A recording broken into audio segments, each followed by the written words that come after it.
It's Friday. You knew what that means. Oh wait, won't so.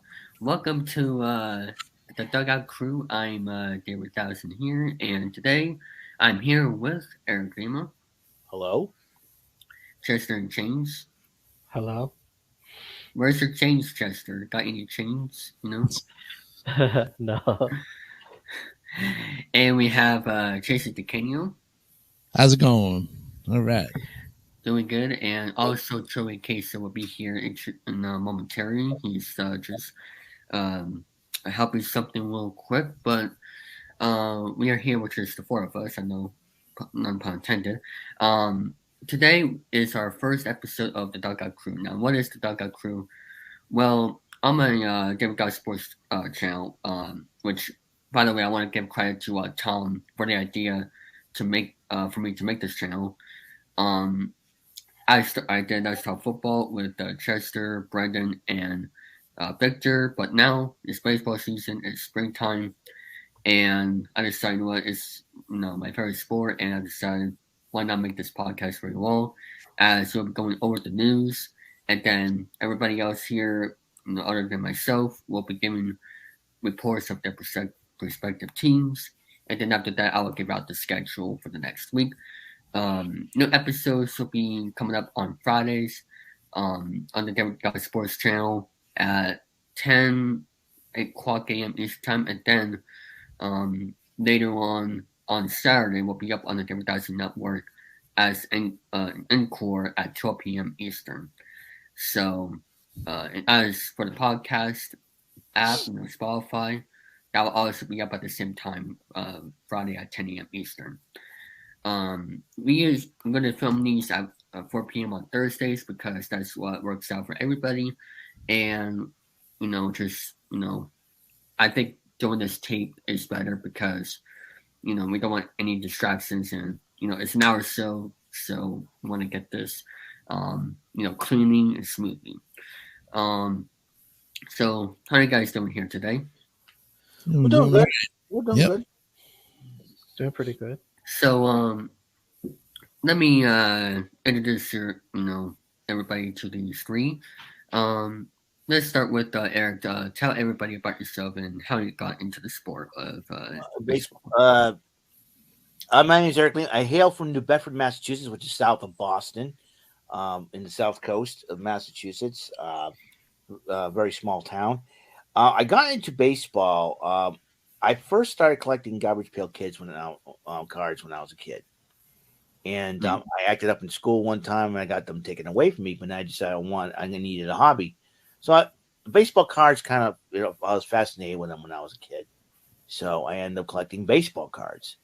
And I became a Red Sox fan in 1986 when I used to be at an after school program. And after I get out of school and wait, I do my homework, and then afterwards I used to check out my baseball cards. And the counselors there would say, "Hey, how come you don't have any Red Sox cards?" So I made a mission to find myself a Red Sox card. And my first Red Sox baseball card I got was a Steve Crawford Topps 85. So, so that's how I got into sport of baseball. I started learning more about it, and me and my friends played baseball in my neighborhood when I was young, in my younger days, and here I and been a bit fan ever since. 1986. That was one of the most historic teams for the Red Sox. Yep, they were the hottest team right at that time, and then in the American League East, and they end up knocking off the Angels in 6 games and end up going to the World Series, which they lost in 7. But it was part of the curse at the time. But then the curse of the Bambino, right? Yep. Let's say 18 years later, that got erased real quick. So. Oh yeah. And next we have Chester. Tell everybody about yourself and how you got into the game. Well, I was a young kid around 95. The Astros were good.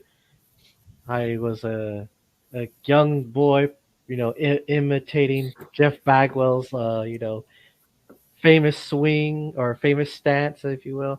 I grew up with, the Atlanta Braves, the Astros, Seattle Mariners, Ken Griffey Jr., Rafael Palmeiro from the Texas Rangers. Roberto Alomar.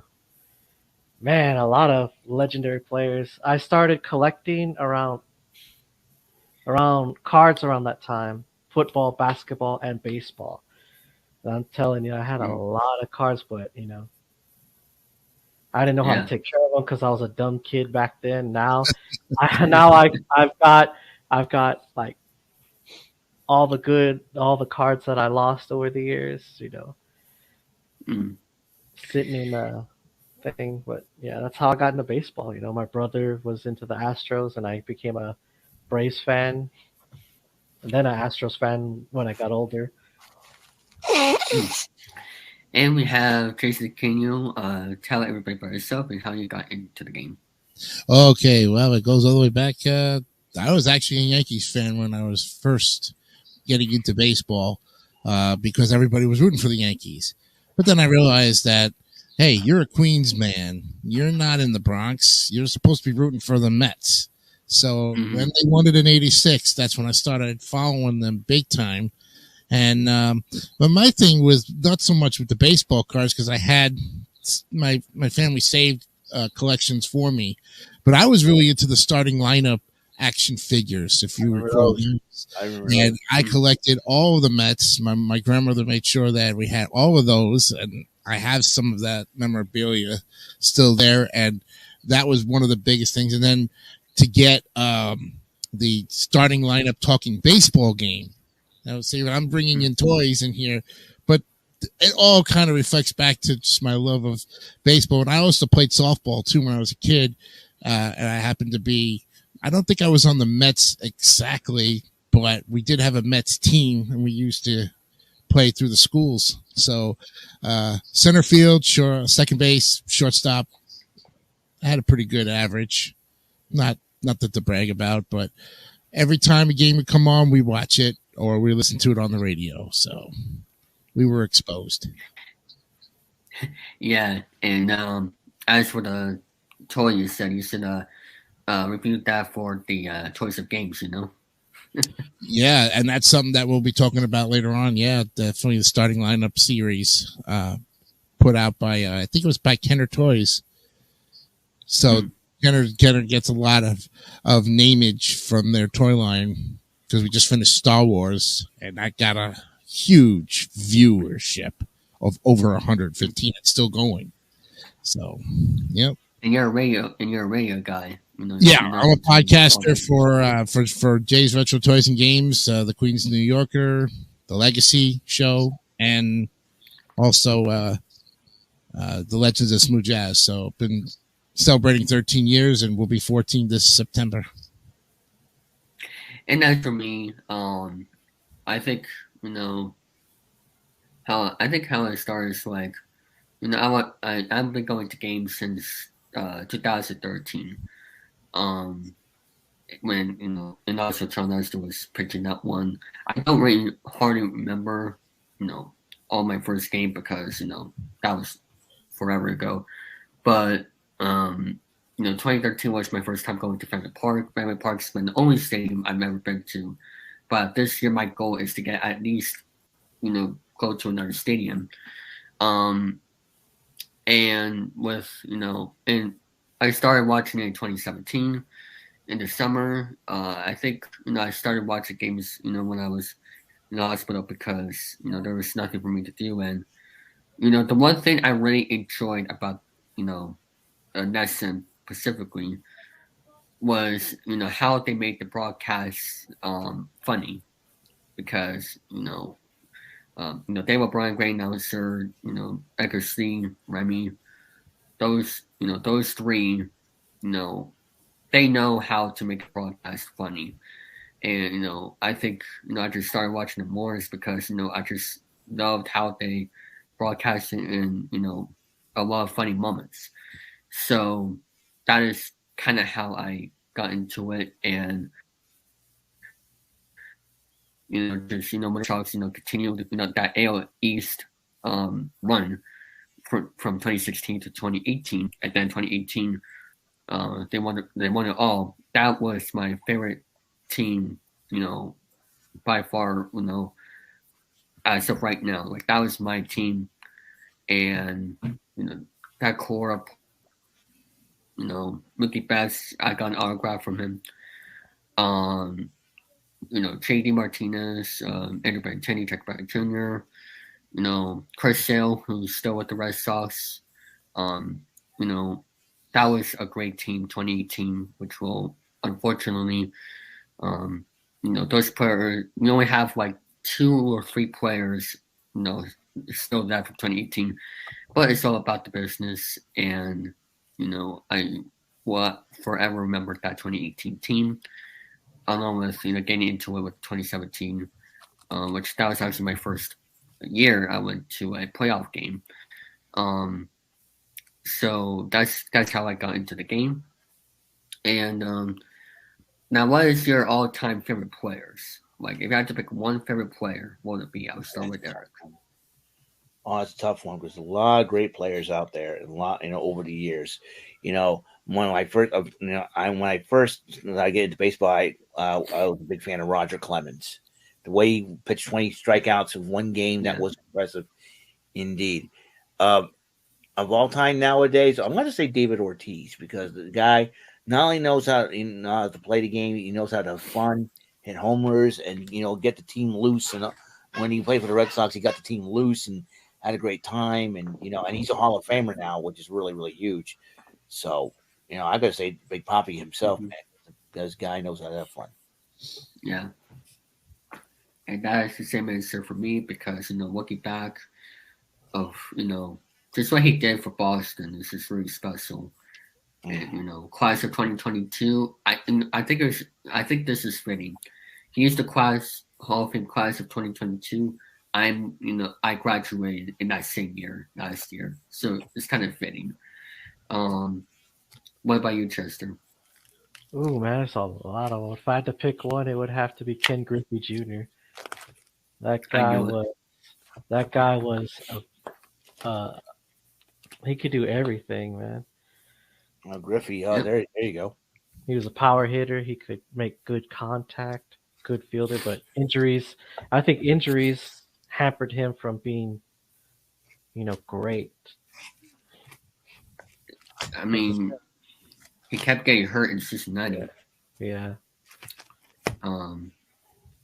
That was his hometown. What about you, Jason? If I had to pick one, that's a tough Yes, one.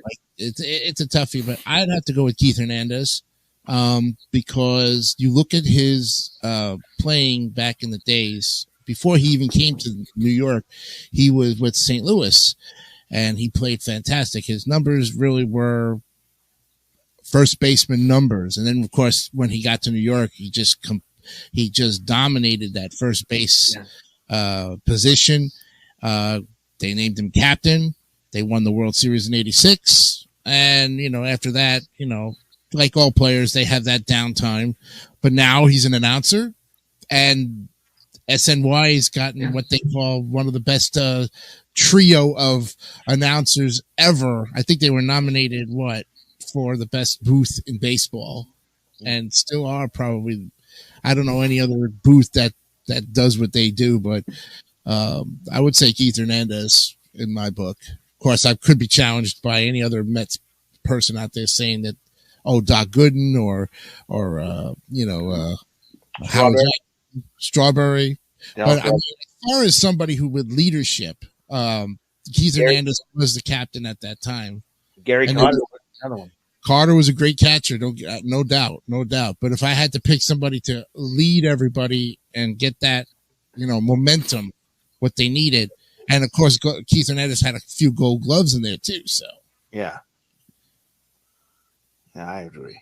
Definitely. All right, so I think it's time to go to the news here. The first news of the day: prospect reports from spring training camps. All right, here we go. Here is the 30 prospects who have been turning heads this spring. For the Blue Jays, left-handed pitcher Ricky Tiedemann. For the Orioles, we got Jackson Holliday. For the Rays, we got Espadas Bassett. For the Red Sox is shortstop Matthew Logo. The Yankees outfielder Jason Dominguez. For the Guardians, right-handed pitcher Hunter Gaddis. For the Royals is Maggie Garcia. For the Tigers is third baseman Andre Lipis. For the Twins, shortstop Brooks Lee. For the White Sox, outfielder Oscar Coles. For the AL West, for the Angels, you got right-handed pitcher Ben Joey. For the Astros is Tristan Duran. For Athletics is Lawrence Bolter. Oh, that's a weapon there. For the Mariners is right-handed pitcher Praneender Barrow. For the Rangers is outfielder Evan Carr. For the Braves, shortstop Brendan Sumick. For the Marlins is right-handed pitcher Eric Perez. For the Mets is shortstop Moni Morigio. For the Nationals, you got infielder Jake Alulo. For the Phillies, right-handed pitcher Andrew Penter. For the Central Brewers, right-handed pitcher Abner Uribe. For the Cardinals, it's outfielder / DH Sean Walker. For the Cubs, you got right-handed pitcher Caleb Kellen. For the Pirates, you got catcher Andy Rodriguez. For the Reds, you got first baseman / third baseman Kristen and Carson Stratton. Oh, there's Jason back there. Yeah, sorry about that. It's good. For the Diamondbacks is Dre Jameson. For the Dodgers, outfielder James Outman. For the Giants, infielder Brett Weising. For the Padres, got Jay Groom. For the Rockies is Zach Bean. And that is all of the 30 prospects that have been turned heads in spring. And now we are going to go to our next news of the day, and that is going to be George Adam's remarkable gloves spanning career. Altman hasn't quite seen it all, but he's probably come closer than anybody in baseball history to seeing it all. Adman played in the Negro Leagues. And he played in major leagues. He played in the Japanese Pacific League. Heck, in his years later, he played in nationally section Horseshoe Pitchers League. That is nothing to do with baseball. It's still pretty cool. I've been busy, he says. Tough. Though this cannot be proven, it could be reasonable propose that Aman, who turns 90, played baseball in more organized leagues than anybody in history. The back of Aman's baseball cards will show the 991 games he played for the Cubs, Cardinals, Mets from 1959 to 1967. He had averaged 269 with one home runs and 403 RBIs, and was selected as a National League All-Star 3 times, twice in 61 when 2 games were held, and once in 1962. That was a very good career worthy of remembrance. Next, we have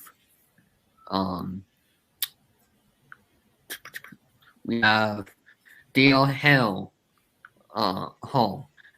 Dale Hall finally made his spring debut on Monday against the Phillies with 10 days left until the Orioles spring season opener. Could be the 24-year-old pitching prospect that actually makes the opening day roster. We'll see what happens there. We have Kyle Wright was brutally honest when asked how he thought he had pitched, but the shaky results from his spring debut didn't after his thoughts about being ready to start one of the Braves' first 6 games of the regular season. My shoulder feels great. Rice said, "We'll see how it feels tomorrow. Then we'll be the real test." This article was back on March 20th. Let's go to the next news here.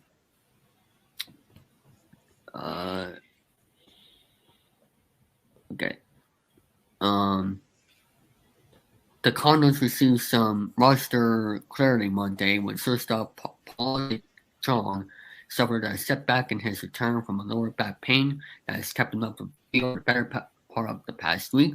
The issue is now expected to sideline and decline for at least another week before it can resume baseball activity, headlining the likelihood that he will begin the season on the injured list. Castone Herrera didn't attempt to circle his Cassidy stat line. Obviously, he's someone with money. I have better springs. His top Herrera approaches a career crossroads. He's out of minor league options. He doesn't have a clear spot on the field at first base. The position Herrera has made the past 2 years. The Brewers have Roddy Tellez, and if given 40-man roster spot, right-handed sucker Luke Voigt. Gavin Stone impressed the Dodgers. Before spring training started, Dodgers manager the Hoppers knew Gavin Stone would make an impact in the majors at some point in 2023 season. Now that Roberts and the entire Dodgers organization have gotten a closer look at Stone, and the excitement around the young right-hander continues to grow with every pitch. We'll keep an eye on that. The rosters of your favorite team will shuffle and organize faster than we ever realized. The 2016 Cubs team, the one that won the World Series, there's only one player who played on that team on the 2023 roster, Kyle Hendricks. Our teams are consistently shifting and transforming into something different, whether we realize it or not. Thus, today at the 30, we look at the rare contestants for each team, the players who have been their current organizations the longest. It's not the longest they've been in the big leagues. It's the longest they've been a part of their career of their current franchise without leaving. They have been on the big league roster now as well. They're the franchise great birds, and they're probably a lot younger than you think. News about Blue Jays starter Han Jin-woo. Those were the early days of the era the Blue Jays still stand in, when the debut of ENCORE with famous last name east of the blue of 67 and 95 season. Maru respected the necessary next step, spending for a star talent that would show this young core the way and win along with them. The Corn Monster brought with him a new reality in the first season. The shortened season in 2020. Rule posted a 2.9 year, and Blue Jays into the first postseason appearance in 2016. Since those ahead schedule, Heroes grew.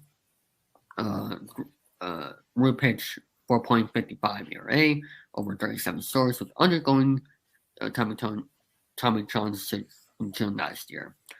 Now, 9 months later, in the final year of his 4-year contract, Rue wants to finish what he started. My goal, my ideal date and time I have set up for myself in sometime in July. Rue said through a club entrepreneur, I'm to try to rehab myself to get back to being able to at that level by that time. Hopefully our team has a playoff chance and I can play through October with these guys. Now let's go some Red Sox news. Tristan Turner, this past Monday afternoon has came back at I mean, in the face by a fastball. And honestly, about Justin Turner, he is a great player, and I'm very happy to see him back. And it just really stinks when somebody gets hit in the face, Yeah. any injury. And 2 weeks after he got hit fastball in the face, that's pretty incredible. We thought he might not be ready on opening day, but with him coming back, and there's Joey. Welcome. Oh, there's Jason. Oh, I didn't know what Joey happened and Jason, everybody's here. There we go. Joey. I had to do something. Welcome I'm to the sorry. Dugout crew. Yay! What's going on, guys? Can you Mets can you made hear a couple great signings, didn't they? Yeah. Can you hear us, Joey? Yeah.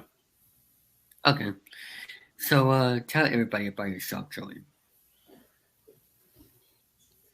Big old A's fan.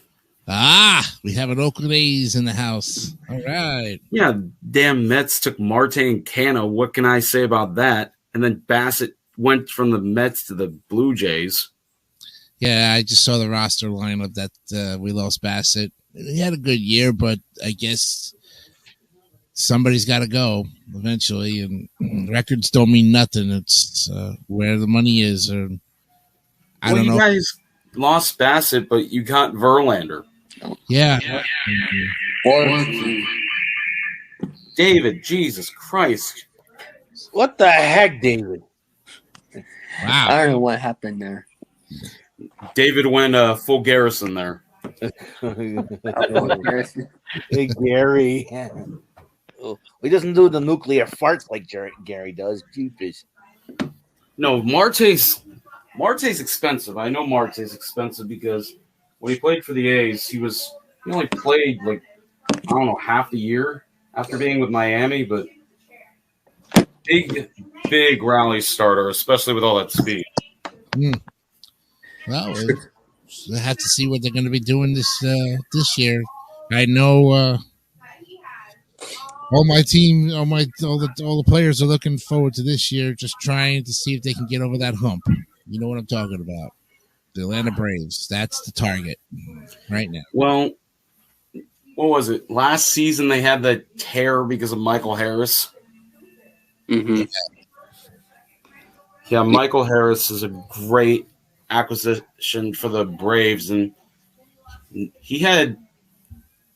I know I shouldn't. I'm going off topic, but Michael Harris he's the one the A's should have got instead of Langoliers in that trade. Pache hasn't done it. He hasn't hit the mark either yet. And then they got another guy from the Marlins. I think his name is Esteury Ruiz. It was. I don't know why they go get these guys that are fast and can field, but they can't hit. They can't hit. Yeah. Try to do that Moneyball thing. David might get mad at this one. David, I got 2 words for you. Rusney Castillo. Yeah. Eric, I think I just saw Eric. His shoulders slumped. That was the biggest waste of money. I don't. Yeah, I never stood the. I don't know what is up with that signing when the Red Sox did that. It's like you signed a guy from Cuba. You figured, hey, the guy's a power hitter. You can make the team all of a sudden. Oh, we'll start him in the minor leagues. $72 million. I'm like, oh my god. What was that? $52 million 8 years ago. Yeah. Damn. Highest paid minor leaguer ever. You know what I'm saying? Yeah. Career 262 hitter with the Red Sox. Yeah. He only played 80 games at the most. Yeah.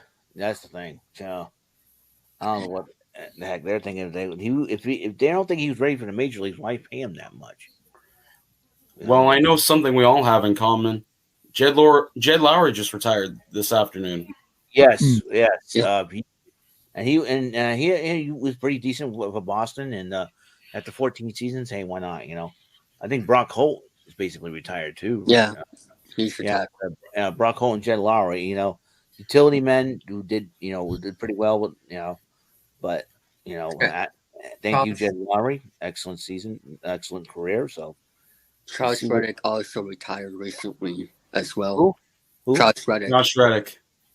Josh Reddick. Wow, Former Yeah, He's Astro. only 36. Lowry's only 39. three players connected with the Red Sox in some way, all retired. Sheepish. yeah, kind of interesting.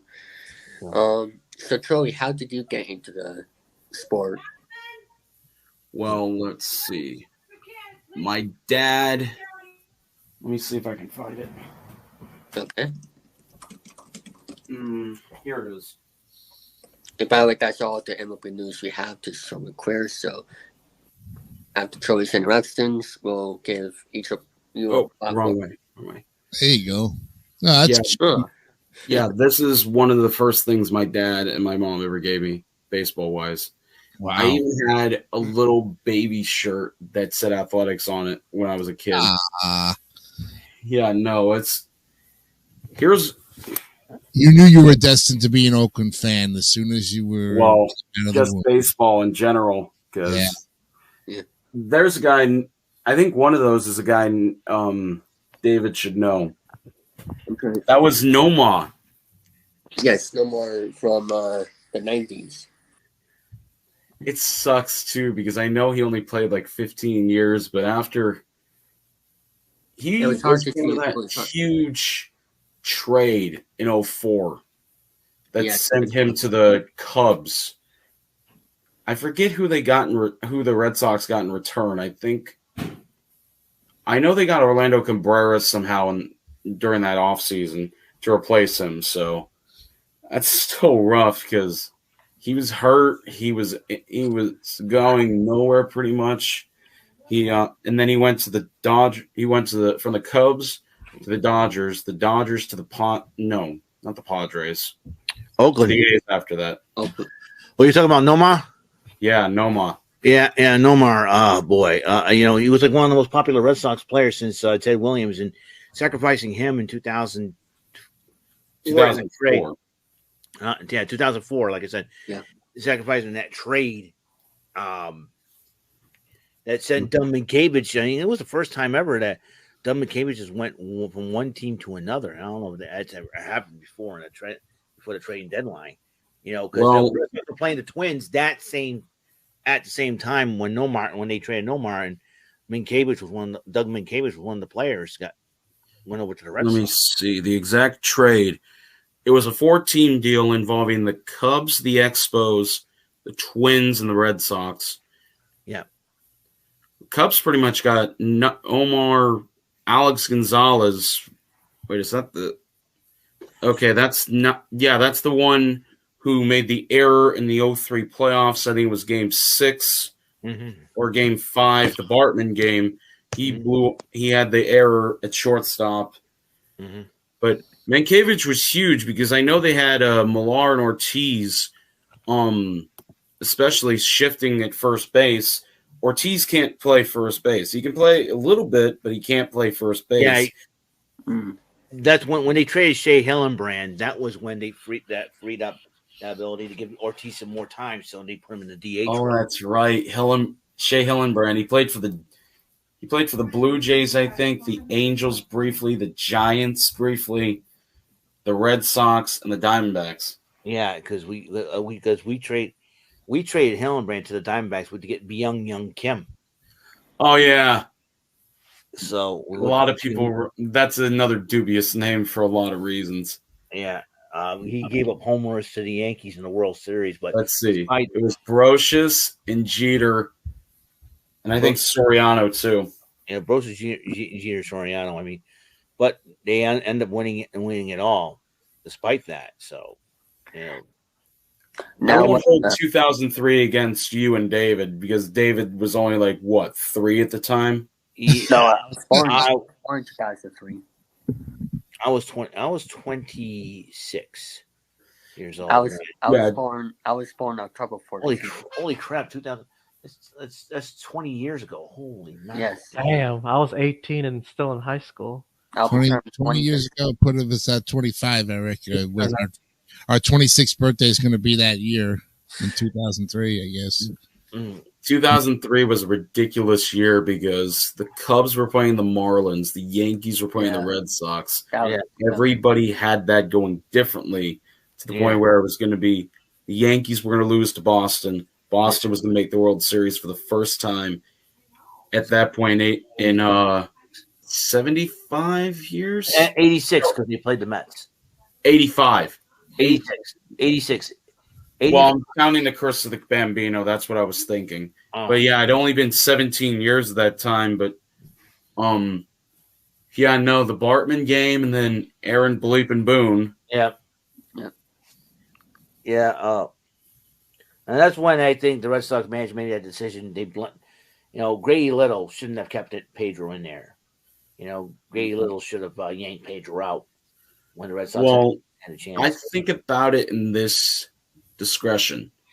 The Red Sox, no matter how many World Series they've won, have always been cursed in the playoffs. Yeah. Especially in not just in 03, but in, I think it was 2013. I forget who it was. I think it was Alan Craig at third base with Middlebrooks interference. Yeah. Well, I don't consider that a part of the curse. I'll tell you why. Because the Red Sox end up winning that series. So that, to me, a moot point when it comes to Alan Craig and Will Middlebrooks. So that's why I see it that way. I knew the Red Sox will probably bounce back from that and learn from their mistakes, and that's what they did. Okay, I know we had an Astros fan in here. How long has it been since there was a trash can joke? Haven't made one yet. Unless it involves Oscar. Hey, that's David's Halloween costume. That's Garrison. That's Gary. He's always grouchy. But I can name positives about each of your teams. Boston has reupholstered their team where they should have, especially with they let Bogarts walk to San Diego for 11 years. Yeah. But you still spent $300 million on somebody else. Yeah, Rafael Devers. So you saved one half of your infield because it's so hard to keep a team where, especially with the Mets, where they have Steve Cohen, who's got all this money, and he's just. If I had Steve Cohen money, oh God, I can only imagine how well that would work. Verlander and Scherzer reunited. Mm-hmm. But Verlander is almost on the wrong side of 40, and so is Scherzer. Because Verlander's been in the league going on 19 years. Scherzer's on his 17th season, and they've logged a lot of innings with their right arms. So the Mets have win-now syndrome, I think. I am going in a little bit in the negative, but they are on kind of a win-now syndrome. The A's have been in rebuild mode since they let Bob Melvin go to San Diego, and he went and almost won the pennant. Yeah. But I think also too you're in a tough division. The Athletics are in a American League West that has to deal with all those other teams that just seem to just be dominating. You guys just didn't show any signs last year of any attempt at trying to get to the playoffs or even to get up in the standings. You was bottom feeders the whole year. I mean, you're exactly right, because they signed. This is a Stephen Vogt shirt. I ended up getting this because I believe, and I will never forget the fact that I got to see him play one time, and that was for a doubleheader that last year. He still has one of the craziest farewell games ever. Last at bat, homer. Yes, you don't do that. Yeah. The only other person I think has done that, there's been a few, but Ted Williams in 1960. Yes, the only one. 521 home runs. His last one is in his last at bat. That's crazy. And Dallas Braden on the call just going wild. Yeah, you can't have it be any better. I know. I got kind of sidetracked, but the A's do have a lot of good prospects. They've got Geloff coming up, but they have a log jam because they have Kemp playing second base. They've got Geloff, they've got Diaz, and then they've got Nick Allen. Nick Allen had a 0 WAR for offense, but he had almost a 2 WAR on defense in 100 games. So if what do you think about season he plays that kind of defense, he's going to win a Gold Glove. Now that Bogarts has gone off to greener pastures. Yeah. So we're gonna get started with everybody here giving their thoughts on their team going to 2023. I don't care if we go over an hour since this is our first episode. We are going to start with. I think we can start with Eric Lima. What is your thoughts about the Red Sox going into 2023? You have about 10 minutes to, if you want, to go that long to talk about it. Yeah, gonna be very interesting. Like the Athletics, we're in a tough division this year as well. The Yankees, they'll keep improving. You got Aaron Judge in that lineup. 62 homers. I don't know how many he's going to hit this year, but they got a killer lineup. Blue Jays have also got a killer lineup as well. We got to watch out for them. The Rays are starting to come on strong. The Orioles are starting, also starting to come on strong. Cedric Mullins has been the breakout player for them. The Red Sox, however, they're going to be in the thick of things, I believe, because you got Masataka Yoshida coming off a WBC championship wins, part of Team Japan as well. I think he's going to contribute a lot. Yu Chang, who came up big in WBC, he's also played for. He'll probably start in the minor leagues, but they're probably the way things are going. We can end up seeing him part of the infield. Maybe use him as a utility player or something. Because right now, I know Kiki. Since we have no shortstop for the time being, Kiki Hernandez and possibly Bobby Dalbec, who's started off as a shortstop until they're moving him around a little bit, utility because he just made the team. And Dalbec can hit. I'm hoping they'll give him some playing time. I think from what Cora is saying, Kike is going to be the starting shortstop. Yeah, Kiki Hernandez could be is a shortstop because you got Adam Duvall is going to be playing center, adding him to the lineup. He's been hitting the ball pretty good. Who's the right fielder for Boston for the Red Sox? Verdugo. Oh yeah, Verdugo. We got Verdugo. Yeah, Verdugo. I forgot about him. Verdugo. So the lineup's going to be a lot. It has been going to be a lot different now without Bogarts in there, and no JD Martinez. And the rotations are a little different now. Corey Kluber, who just joined the team, will be the opening day starter for the Sox, followed by Chris Sale, Nick Pivetta, and Paxton. You guys got James Paxton. Yeah, Paxton's going to start off on the IL though, because he's still recuperating. I know he's coming back. So it's going to be Hawk, Hawk. Hawk, Winkowski is going to be in the bullpen as well. Kenley Jensen, we finally got a closer in Kenley Jensen. Hopefully he can come through for the Red Sox. Yep. And it's going to be, like I said, the only question mark will be DH since now Martinez is gone. It's going to be Justin Turner. Oh, Turner. I saw Turner. I forgot Turner. Turner said, well, the reports are saying Turner may be ready for opening day, and that could be the case. And Justin Turner could be the guy. Masataka Yoshida is going to be a dark horse in there to see what he can do. Yeah, he's and the way he performed in the World Baseball Classic, and he carried that team, Japan. Along with Ohtani. Him and Ohtani. I'll tell you what, right now, if that's the case, I think Yoshida is going to be a huge part for the Red Sox. It depends what they put him in the lineup too. He's going to be in left field. Yeah, he's in left field, but where in the batting lineup is? They were saying like lead off, but I think he's going to be in the fourth hole, maybe. Cleanup hitter? I thought Neil put Devers in that spot, but I see a guy. He doesn't hit for power as much, so I see a leadoff or a second. I was thinking out of second too. lead off for second because the guy doesn't hit for power, but if he does hit for power, I see him moving a little bit, like third or fourth in the lineup. But Yeah, if you can hit the ball and get on base, that's what you need. And 100%. yeah, and Devers is definitely should be the cleanup hitter. Well, like I said, and a rotation. What is Sale going to be like when he makes his first start in the regular It's season? going to be the second game after Yeah. opening day. It's going Yeah, to be next yeah. Friday. Yes, that's what I mean because he's going to be number 10. Corey Kluber. It's going to be very interesting. He's a former Cy Young Award winner, so If everything goes to plan, I'll be seeing him opening day.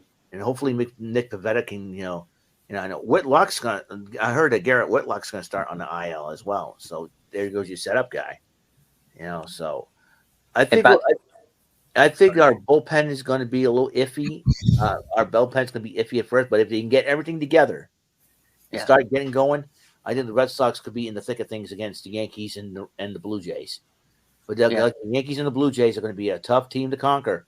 I think conquer in the AL East. So Sean Schreiber, if he has continues to weigh like he was at the end of 22, I think Sean Schreiber will be just what we need, but we'll see what happens. Yeah, like I said, I think pitching and bullpen wise, we'll see what happens. Hopefully, Nick Pivetta can get it together. Bullpen, you said Schreiber. Hopefully, Ken Lee Jensen can hold it down. But in the Red Sox offense, hopefully Bobby Dalbec comes through off the bench, and then hopefully Yoshida. So Masataka Yoshida, it's gonna be anybody's ball game, no pun intended. Because I think, like I said, the AL East is going to be a very competitive division. Yeah, if everything goes according to plan, it's going to be tough to see who makes the playoffs among those 5 teams in AL East. So, well, that's all I got. All right. Now, by the way, Joey, I will not be here next week because I'll be going to opening day at Fenway. So Eric will be taking over for me. So just an FYI. Jason, you're next. All right. And, well, what we got to deal with, and I think if you've been watching enough Mets podcasts out there last year, you know what I'm talking about, getting over that hump of the Atlanta Braves. Now, the East Division is a competitive one, as you know, for the National League East. It's always been. We've had our troubles against Washington. We've had our troubles against Philly. The Miami Marlins are one of those teams that just play spoiler to everybody else. But it's the Braves that just do damage to us. And we are frowned upon as the team that should be dominating 25, 30 games ahead of everybody else. Mm-hmm. Not today. Even with a 101 and 68 record, we still could not get over that hump last year. And, it'll be talked about on the 60th anniversary because now we are 60 years into this franchise and we've only got very little to show for it. But yet, like Joey was saying before, Steve Cohen's got all this money and you can go out and buy all the players you want and you can get what you want. But again, I look at it like you can only grill these guys for so long before they either run out of steam, not getting enough playing time, or they just feel like they're not contributing to the team. And I say, well, mix up your lineup a little bit. Mix them up, do some things. Every one of the starters on the team this year is going to be able to carry themselves. I have no problem with what they're, what I do have a problem with is when they got runners in scoring position and you're trying to advance the runner. And I know now with the new pitch clock and everything, I can't wait to see it actually be implemented. But you're trying to get these guys, running on the pitch, and they're just standing there. And I was like, dude, come on, get in there. More base stealing. I don't know if that's true about amongst other players on all different teams where they're just trying to steal bases all over. But I know our team really didn't steal a lot of bases last year. We were not the base stealing team that we were, even though Oh, thank you. Well, you counting down my clock? Countdown clock. Is that the new countdown clock for our? We should have a clock for that. But No, I have a magazine though that I get every year. It's mostly talks about sports and everything. It's for the baseball fan. Oh, okay. Sporting News, like. Yeah, you guys have a phenomenal prospect in Francisco Alvarez. He has had a terrible, garbage spring.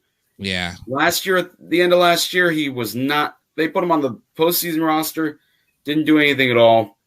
And they're putting him on the minors. They're not even going to up. They're not even going to up him. He's to the minors right now. So he's not even going to be starting opening day, let alone going on the trip with the team, maybe to Miami. But no, it's going to be Nito and Navarez, who are going to be the guys that will, Now, the one thing I got to say about Tomas Nito is okay, he's got James McCann off his back. So This year, this son of a gun better be doing something. Okay, he's the only guy on the roster. Last year, he hit 2 home runs. They came late in the season. The guy's got power. Don't go for the long ball. Just get it out there. Go for the gap. This guy wants to pull the ball. He's got a tremendous amount of talent. He's being overlooked. I think he needs a little more encouragement, and he needs to go in there and just start taking some batting practice and really, really working on his swing, because he's got a great swing, and he's just got to be able to control it. And a lot of things that I'm going to really get on this year, if that's the case, is we got to stop chasing pitches. And I think that goes for anybody on anybody's team who you follow. You all have to agree with me. You're chasing those pitches. Go back and look at videotape and see that the pitchers are doing some really mean things to you guys. No matter who's playing or who's a rival, who's whatever the case, let's stop these balls in the dirt. Come on, you could be getting more walks and they lead to strikeouts. So this year I'm going to be heavily grading each and every player on the basis of what they did on the games. I'll guys give you a heads up on some news, some headlines, but overall it's going to be player of the week. I'm looking at the player of the week for that series. So that's what I'm hoping, that we do well. We can win more than 101 games. And let's get on the championship bandwagon here. Back to you, David. Yeah, and honestly, I mean, much as I respect the Braves, especially what they did in 2021. I honestly, I want to see the Mets win this division because I think they deserve it. But because you were 1 game side. I mean, not really 1 game side. You guys. No, we tied for the division, but the problem is that the Braves had the tiebreaker, they were hot. Because they came out that last series and totally dominated us, and we had a chance. We had so many chances to put them away, and they just kept crawling back. We let them in. You cannot, for the love of God, let any team in that's trying to chase you, especially when you've got a 25-game lead on them. Yeah. And you just gave them that second half to just totally dominate. And I'm like, what are you guys doing? What are you doing? Everybody in New York was like, what in the world? And we had great games against great series, but just could not put that Atlanta team away. Couldn't put them away. They had the number. So yeah, and also with the the new schedule format, you will be going there more around the league. Like you will be playing every single team from 19 games. You're cutting down to 13 division games. So it's going to be very interesting on how the new schedule works with that. Along with how, like you said, the pitch clock. I really love the pitch clock. I've been a fan of this since I was going to minor league games, and I love the pace of the game. Yes, you all like the drama. Which, by the way, I got Ohtani Trout at bat. amazing. I don't know if you guys saw that, but that was amazing. Um, Yeah. but I think the game needs the pitch clock because we don't want to watch a Red Sox Rays game that is spoiling in 4 hours. We want to see fast pace, with action, and also the shift. It's gonna be interesting with the shift. How that affects it as well. Joey Gallo's still going to hit 138. And you better put that in writing. I said Chris Davis. I said Chris Davis in 2019 was not going to hit 247. He hit 220. Yeah, like I was saying, without the shift this year, it's gonna be interesting how that affects on the teams as well. Yeah. I think it's gonna help the Dugo, but like I said, we'll see what happens. I think it's gonna be more of the left-handed hitters. Chester, let's talk about the Astros. You're the defending champions. Yeah. Do you have Both. Hmm. do you have the guts to say we're going back to back? With the team we got, that's a big maybe.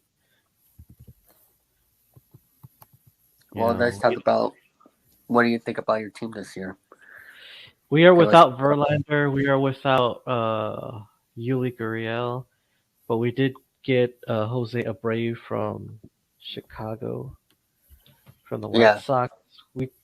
We still got. We don't have Altuve till what mid 8 to 10 weeks.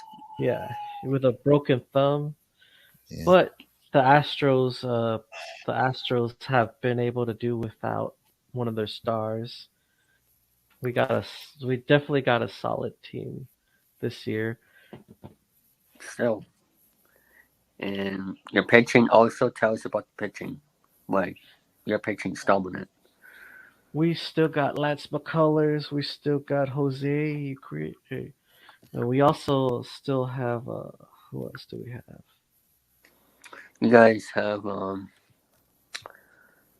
else do you have for pitchers? Valdez. Yeah. We got Frambler. I can't. These guys' names are hard to pronounce. Frambler, Valdez, Mm-hmm. and then we got Abreu as well, the pitcher. You guys have Brian Abreu in the bullpen, yes. Yeah. I mean, we'll see what happens with their team this year. Defending champions. If there's one player I'm interested in your team is Alex Bregman.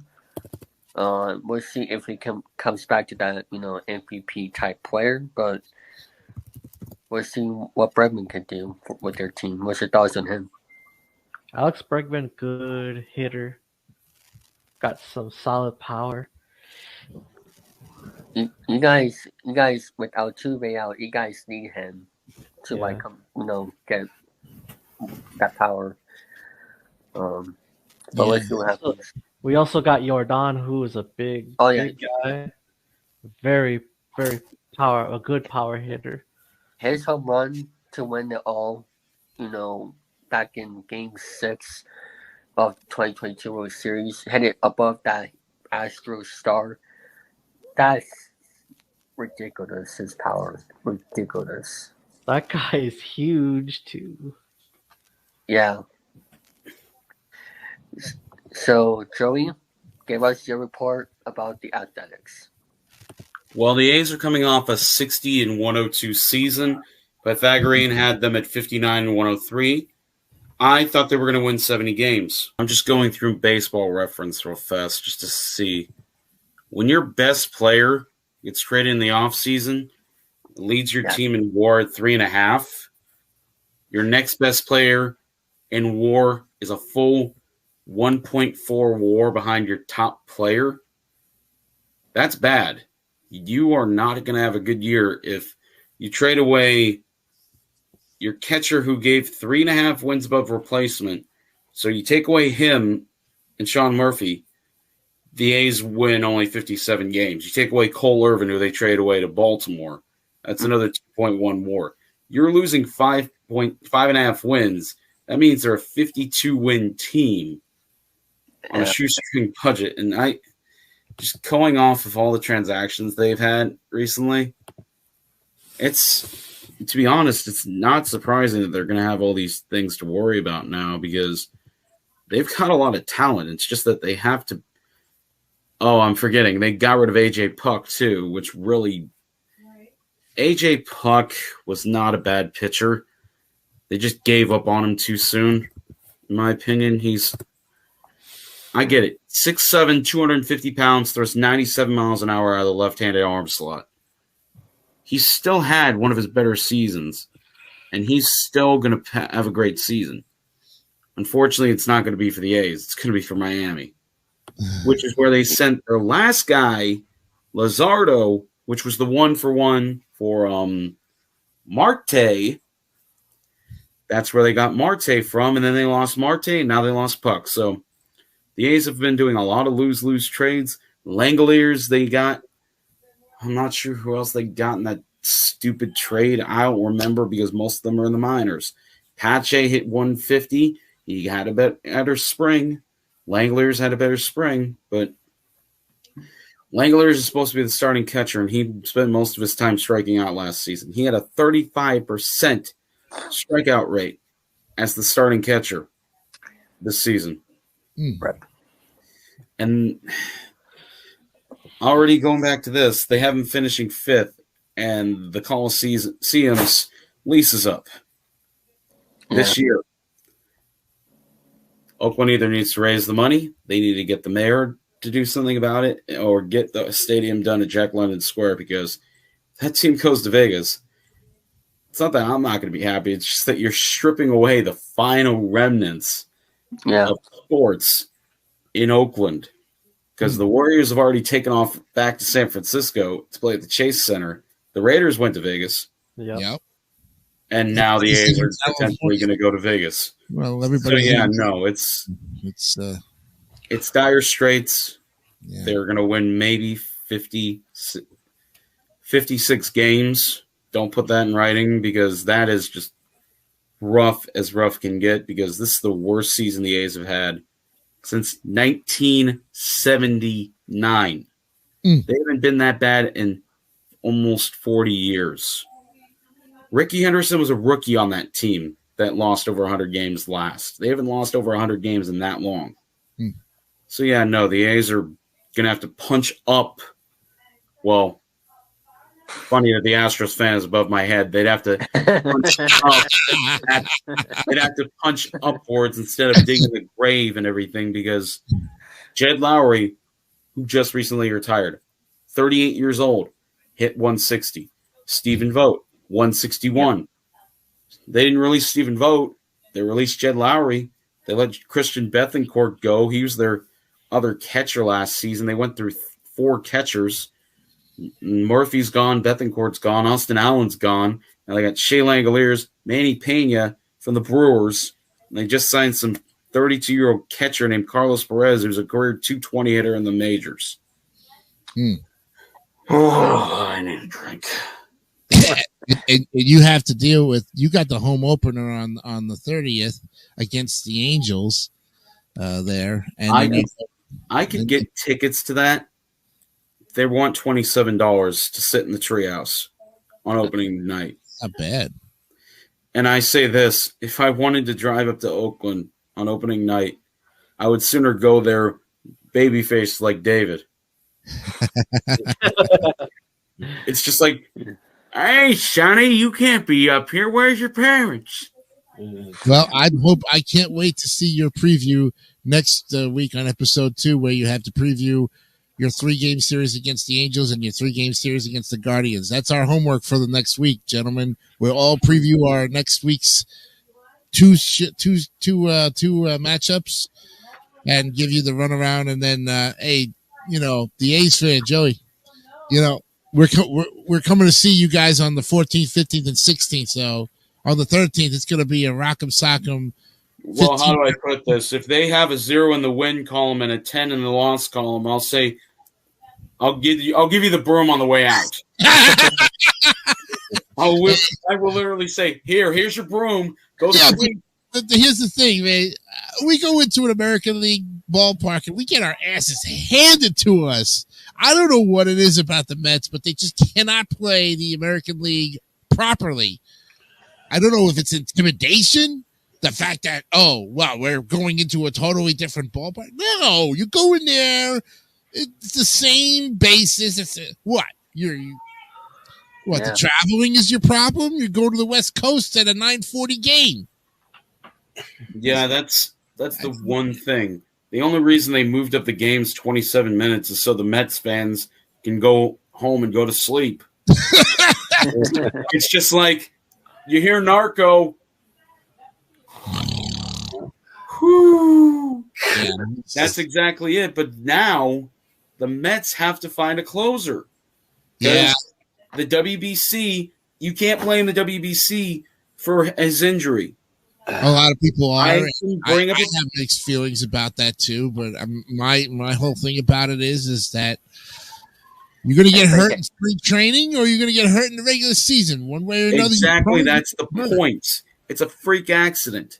Yeah. Kendrys Morales, 2012, he hits the grand slam, walk-off grand slam, jumps on home plate. His whole leg goes out.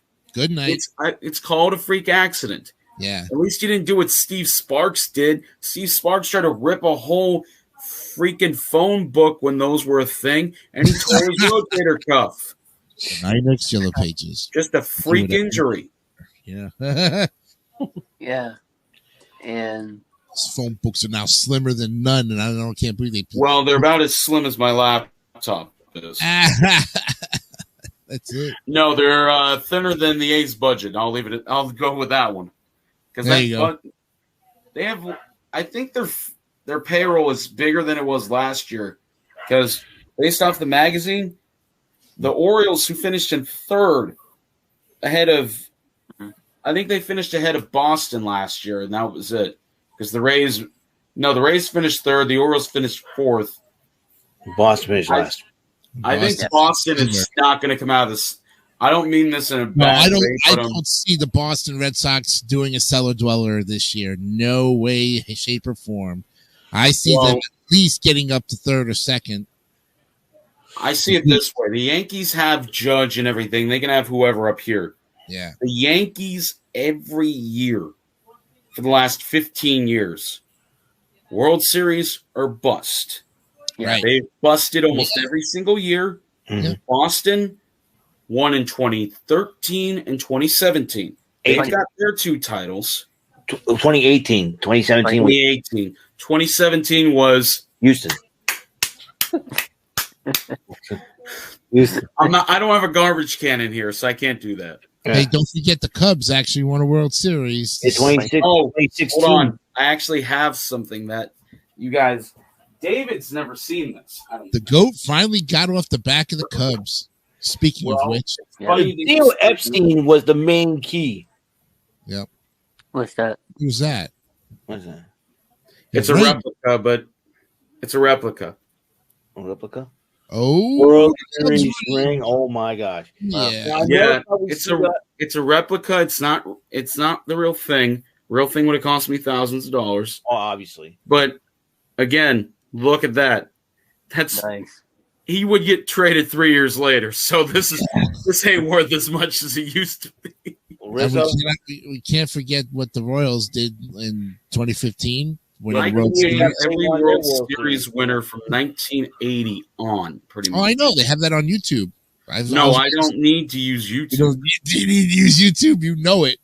You got it. Let's see. 1980 was the Phillies. 81 was the Dodgers. All right. Okay. 1982 was the Cardinals over the Brewers. 83 was the Orioles over the Phillies when they tried to win another one. 1984, I know 85 was the Cardinals. 84 was the Tigers. The Tigers won that one. And the favorite highlight they like to show is Gossage is pitching for the Padres against the Tigers. And Sparky's on the dugout saying, They don't want to walk you. And then he hits the home run onto the roof in right field at Old Tiger Stadium. Yeah. 85 was the Cardinals. 86 Mets. Eric, I'm sorry. The That's Mets. 87 is the Twins over the Cardinals, who were trying to go for 2 out of 3. 85 is highlighted by Jorge Ora being called safe. No, 85 the Cardinals lost. That was the Royals winning the World Series. Oh, yeah. I correct my mistake because it took them 30 years to win another one. 88, the Dodgers, Eckersley backdoor slider on a full count to a gimpy Kirk Gibson. 89, the A's come back and sweep the Giants. Loma Prieta happens on October 17th. 1990, the Big Red Machine, revamped, comes and steamrolls the A's in 4 games. I think they swept them. Yeah. 91 was the greatest World Series of all time. You have the Braves, you have the Twins, you have John Smoltz in his 4th season off a Doyle Alexander trade against Jack Morris, 92 and 93, 92 against the Braves, 93 against the Phillies, the Blue Jays win, 94 there's a strike, 95 the Braves finally get over the hump. They were called the Buffalo Braves because they couldn't win the big one. They finally won the big one against Cleveland, who has still not gotten one. 96 the Yankees stopped the dynasty before it ever got started again for the Braves. 97 the Marlins in their 4th season win the World Series against the still waiting Indians. 2 out of 3 years they go to the World Series. Nothing. 98, the Yankees winning 114 games, 125 overall over the Padres. 99, the Braves are back again for their 3rd shot in 5 years. They do not win. They lose to the Yankees. 2000, Yankees beat the Mets in that classic series. Yankees are going for a 4-peat because they're the last team to win 3 in a row, and they lose to the Diamondbacks because Derek Jeter got spiked in the leg because Rivera made a poor throw on a bunt. Because the infield was pulled in. If the infield is a regular depth, that's an easy pop out. They go to extra innings. 2002, the Giants and the Angels play a classic. Barry Bonds plays in his first World Series and only World Series. Giants lose to the Angels, who at that time had been in the league for 41 years. 2003, supposed to be Red Sox and Cubs. Turns out to be Yankees, Marlins. Josh Beckett, World Series MVP on a Posada ground out. Marlins win. 2004, the Red Sox finally break the curse after 86 years. Yep. Against the Cardinals. Best comeback ever. Yeah, I can't believe I watched that.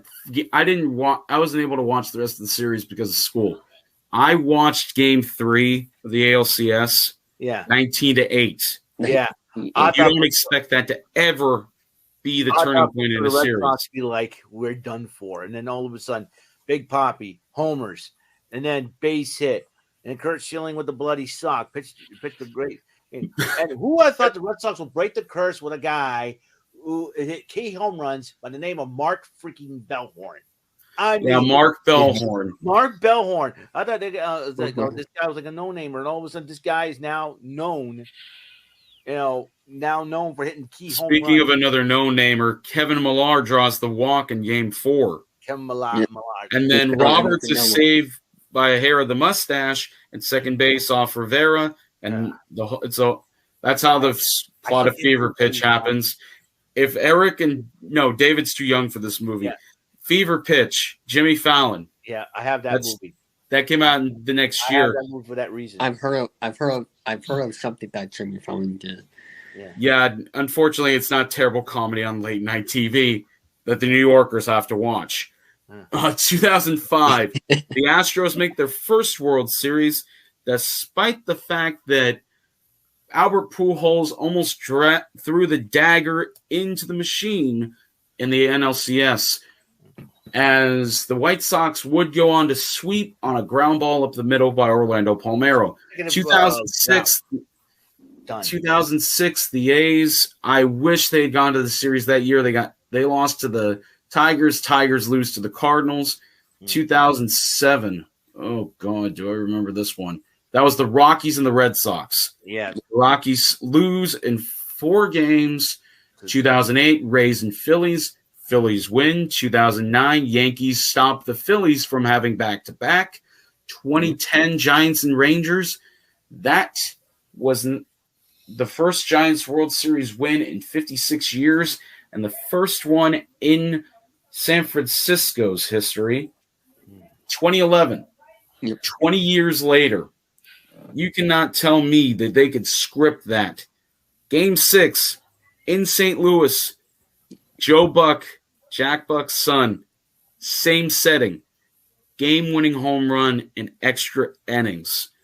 If you don't get chills from hearing, "We will see you tomorrow night," that line is entwined with father and son 20 years later. Not on the same date either. It's the same game. All because Nelson Cruz just wasn't playing back. David Freese. He plays for the Angels a few years after this. Does nothing. Also at the Dodgers later for 1 year or whatever. Yeah, I remember that. He played for the Angels, actually, not the Dodgers. Let's see, that was 2011. 2012, Tigers try again 6 years later with Miguel Cabrera winning the Triple Crown. They lose to the Giants. 2013, Red Sox and Cardinals, rehash of a decade before. Cardinals lose, Red Sox win. 2014, Giants are back at it again. They win against the Royals in a 7-game classic. The Royals come back in 2015, say, we're not losing again to the poor Mets who had gone through 15 years of just wanting to shake Omar Minaya to his core, lose, I think, in 5 games. I think they lost 4 games to 1. I'm not sure. In 2015. 2016, another great World Series. Indians, Cubs, Game 7. Yeah. Just 2 words. Game 7. You don't see too many great Game 7s. And with 2 of the teams with the longest droughts. No, you do not find a better World Series game than that. There's Game 7 of 91. There's Game 6 of 2011. And then there's Game 7 of 2016. Yeah. You find that game. You watch it in whole. David Ross hitting his final home run. You have Dexter Fowler, who just retired, hitting a leadoff home run. And then you have Rajai Davis, contact hitter, stolen base specialist, ex-Met, hitting a freaking 3-run homer off Aroldis tattoo infection Chapman. That's still one of the stupidest injuries I've ever heard. How do you let a tattoo get infected? I've got them. You don't let it get infected. 2017, that was the Houston and Dodgers series. The Dodgers and the Astros. The Astros win, allegedly at the time. And then in 2018, the Dodgers come back and win another pennant. The World Series. Boston wins in 2018. 2019, you have a classic. You have the Astros looking for another World Series for their third attempt. That one goes to another Game 7. You can't. The Nationals. It was one of the arguments on the field. Davey Martinez, he's got heart issues. He's beat red, just screaming at the umpires. That one goes to Game 7. That was Verlander won a World Series with the Astros before he left. Yep. He won 2, actually, I think. Because I think he was on the 2017 team. 2017 and 2022. Yeah. So Scherzer got his ring. 2020, of course, the Mickey Mouse series. Dodgers finally win their first World Series in 22 years. That game, forget if it was Game 1 or Game 2 of 2020. A Rosarina, Brett Phillips, who's now I think he's with the Angels. It's a dinky single to center field. They're down 2. 1 run scores. A Rosarina falls down. The ball gets past the mound and everything. They throw it to the plate, and he scores. Tyson Smith. Yeah, you cannot. That was one of the controversial ones because That one, I think it was Game 5 of that World Series. Game 5 or 6. The Grady Little decision revisited. Blake Snell, Kevin Cash. Rays are up 1-0. There's a runner on base. He's thrown maybe 70 pitches. Takes the ball. That is the second worst decision a Red Sox associated player has made as a manager. Mm-hmm. That and Grady Little. Oh, yeah. Grady Little didn't take the ball. Kevin Cash took the ball. Yep. That better not happen a third time because it happened twice in Seattle when they had Marshawn Lynch. I know it's a baseball show, but you don't give the ball to Marshawn Lynch twice in key situations on the 1 yard line. This is coming from a Niner fan. How do you do that? 2021. This one I should remember because this was fairly recent. That was the Braves and the Astros. The Astros are in another World Series. This is their fourth one, and the Braves win this one. They were down in that series too, I think. I think that one – were they down in that series? I believe so, maybe. But yeah, no, the Braves, it took them 26 years, but they won another World Series. Yeah, since 95. Yeah. I know because I was born that year. 95, yeah. Mark Lemke, David Justice. Oh, yeah. Mark Lemke, the home run in the clinching game of 95. Bob Costas. David Justice, all is forgiven because he said something stupid in the news the game before that because they were in Cleveland and they were talking about the fans and everything. He says, maybe our fans just don't want to come out because they've been snowing in Cleveland the game before. And then 2022, it's amazing how a home run can change an entire World Series. The Astros end up beating Philadelphia. If the Astros had lost the World Series to the Braves, the only team they wouldn't have lost a World Series to would have been the Mets. They've lost the World Series to the White Sox. They've lost the World Series to the Nationals, to the Braves, and it would have been the Phillies. There's only two other teams they hadn't lost a World Series to. So, yeah, no, that was from 1980 until 2022, 42 years of World Series. Very impressive. Very good. Very impressive. Yeah, no, I already had a shower, but I need to put some steam in here, some water in here, pull it off.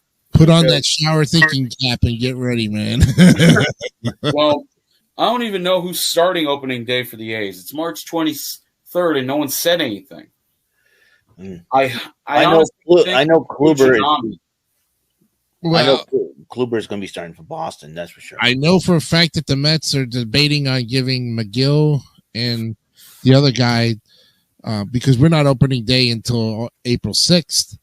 So McGill's a starter now? I thought he was in the bullpen. No, but they might go to a 6-man rotation. Oh, God. That reminds me of the Rockies. Yeah, if they go to the 6-man rotation, it gives Verlander and Scherzer extra rest. And I'm like, well, come on. Well, probably, I think about it with a grain of sand because Verlander comes off Tommy John surgery and does what he did. Yeah. No, well, I stand corrected. Roger Clemens when he had the needle in his ass. There's that season where he was 39. He was 39. He was 38 or 39. He went 20-3. Yeah. Old men don't do that without a little help. Then again, Justin Verlander has Kate Upton, so what are we talking about? He has Kate Upton to keep him warmed up in the bullpen. It's just like, let's warm up that arm. It's too bad we can't bring back an R.A. Dickey to get another one of those screwballs, that would a knuckleball. But the last knuckleballer was the guy from he played for Baltimore. I don't think he's Mickey Janis. Yeah. But R.A. Dickey had like a 21-4 record or something. Yeah, he was fantastic. He reinvented his career with the Mets. With the Mets, then he went to the Blue Jays after that, I think. Well, if I remember correctly, he's pitched 16 seasons after the fact that he pitched in 2001 when Barry Bonds broke the home run record. He was still pitching in Bartolo Colon's last season. So he pitched 15 years. But besides that, Bartolo Colon was a better Met and A than he ever was a Red Sox. I'll leave it at that. I know. I love Bartolo. I knew you were going to say something to drive his juices up a little bit. I'm not making fun of the guy, okay? I'm not making fun of Bartolo Colon because he's the most entertaining ball player. I know. He's the only guy who can make it losing a batting helmet entertaining. And getting his very first home run and having the complete dugout just go right into the... Yeah, that was great. They just exited the dugout and they left him dry.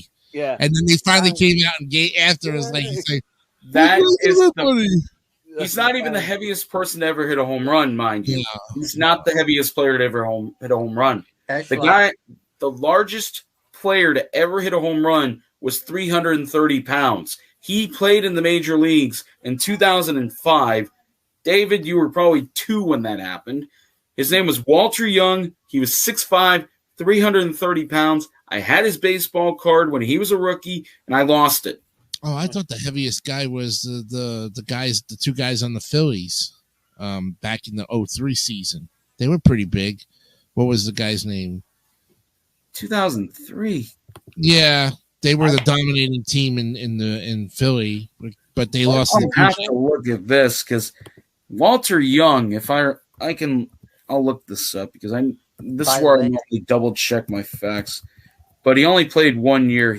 I think he's been. Yeah, no, he passed away at the age of 35, but he was 6'5", 320 pounds. He could have played offensive line for the Ravens. Wow. And he had 1 career home run in the majors. I thought this was Kirk something. Kirk Birkenback is a Scott Eagerback. But he's an ESPN analyst now. But he used to play. No way they were that heavy in that time. But I don't think players. Let's go back to Bartolo Colon because that guy is something else. He threw behind the back to make a play. Yeah, he did. He threw it behind the back to make a play. It's like, you can't. I'm like, he just casually tossed it off behind. David, what are you trying to say? I think he's mostly Mets legend, in my opinion. Well, yeah, you're right in one consequence because after 2006. Where he spent time with the Red Sox, he took a season off pretty much. Yeah. Mm-hmm. There's a video, if you ever look, they talk about how the only reason he got so big and everything, when he came into the league, he was 165, 170 pounds like Pedro was. He only ate Taco Bell and McDonald's while he was in America. That is literally how he got so big. He was eating Gordita Crunches and Big Macs, baby. And it's just the fact that at 50 years old, he's in his 50s. He's doing what Julio Franco was doing. And Julio Franco never weighed over 200 pounds. He still holds the record for the oldest person ever hit a home run at 49. Give the old guys some credit. Jamie Moyer won a couple games at the age of 50. Wow. Then again, nobody's ever going to surpass Satchel Paige at 59. 1965, he comes in for the Kansas City A's, throws 3 shutout innings. You never see that happen again. He's also going to be in MLB The Show 23. Oh, yeah, Satchel Paige. He's famous for making his major league debut at the age of 42 as well. Dang. Oh. Here's the list of the legends going to MLB The Show 23. Derek Jeter, Boo! Helton Smith, Martin Diego, Rube Foster, Buck O'Neil, Hank Thompson, Satchel Paige. Oh yeah, all those guys were. I hope Oscar Charleston's in there too because he was really good. I'm not quite sure why. No, that's another one. Charles Dawson in cancer. I guess. Mac Noel, Greg Vaughn, Carlos Pena, Jake Peavy, Matt Cain. Oh wow, I forgot they were putting Peavy in that one. There's nothing wrong with Jake Peavy, but I wouldn't consider him an outright legend. For the Red Sox and Padres, yes. For the Giants, not so much. David Wright. That's Mets legend, so that's the captain right there. That's the Mets captain. Chili Davis. Chili Davis played phenomenal DH, phenomenal outfielder, 18, 19 seasons in the majors. He played for so many teams. He won 2 World Series, including his final season. He finished out with 350 lifetime home runs on the dot. And 2 big ones that are coming, which was very surprising to me. 1998, Sammy Sosa and Mark McGwire. That's going to make home run derbies that much more fun. Yeah. The only one's missing is Bonds. No, Bonds is not going to be in the game because the last game Bonds was ever in was, I think, MVP Baseball 2005 because he never signed any disclaimer to get into the MLBPA. He didn't want to be a part of it.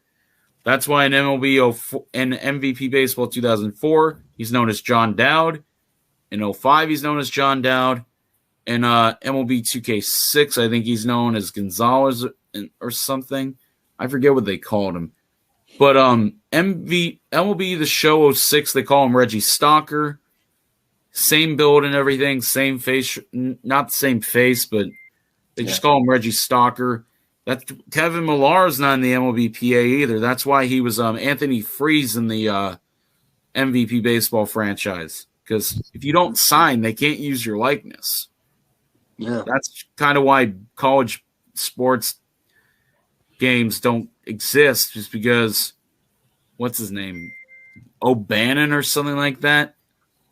He's the one who ended up getting them their rights back for all that stuff. So they can get endorsements in college now. Do you have MLB The Show, Joey, like any recent The oldest one I have is MLB 15. I ain't got money to get a PS5, and I ain't got money to get a PS4. I have a car, which you'll have someday, David. You'll have a nice little red Corvette that says Red Sox fan on the license plate. Oh, wait. I know something David could do. He can get a bumper sticker that has Big Poppy's face on it and says, David is my Poppy.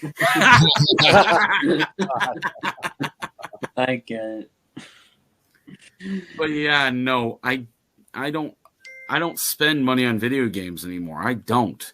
Oh, so you don't have to. I can't find the two heavy guys on the Phillies back in the day when they played back in the early 2000s. Oh, you're talking about John Kruk, aren't you? John Kruk, yeah. And who's the other guy that was with him?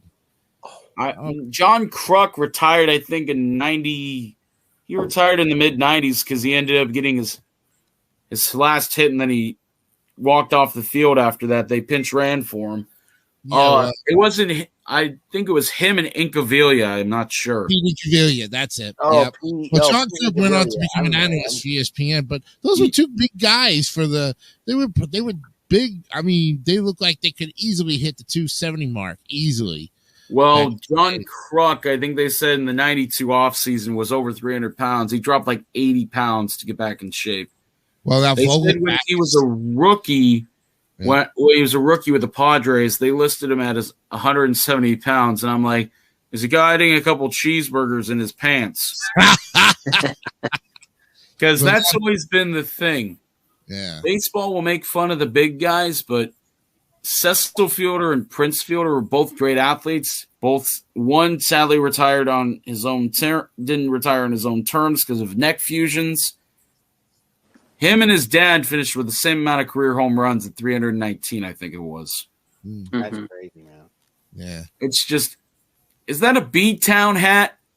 Yeah. I thought you were an Astros fan. Get out of here. I said to him at the beginning of the show, I said, one of you is going to have to give up your team to to at least, because we have too many Red Sox fans commentating here, and this is like, I try not that's to even commentate. funnier to think about because Just about the I Red have Sox. I have something that will cause a bit of controversy because I do have a hat, but it's not the one you're thinking of. an Expos hat, which is we're talking old school now. old school. Yes. It's not that I didn't want it. It's just that they deserve so much better than 2004 having Pedro say, "Oh yeah, this ring is for everybody in Montreal." And it's just like, no, it's not. It's a fictional thing. Because in '94, if the players don't go on strike, Montreal's winning it all. I don't give a damn how good the Yankees were. They're beating the Dodgers at that time. They're beating everybody. They're beating the Braves. They're beating the Phillies. They're going to be that team that wins over 100 games. They don't, because you have to think about that. The deterioration of the Expos franchise begins and ends with 1994.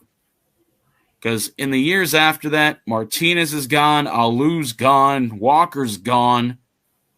There was one other outfielder. I forget who it was. Vladimir Guerrero. Yeah. You lose that. Gary Carter leaves and comes back. Oh, man.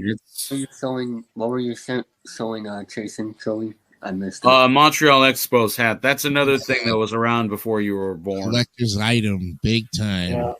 Yeah. Oh, I wear it. I don't use it as a collector's item. I wear it around. I keep it clean though.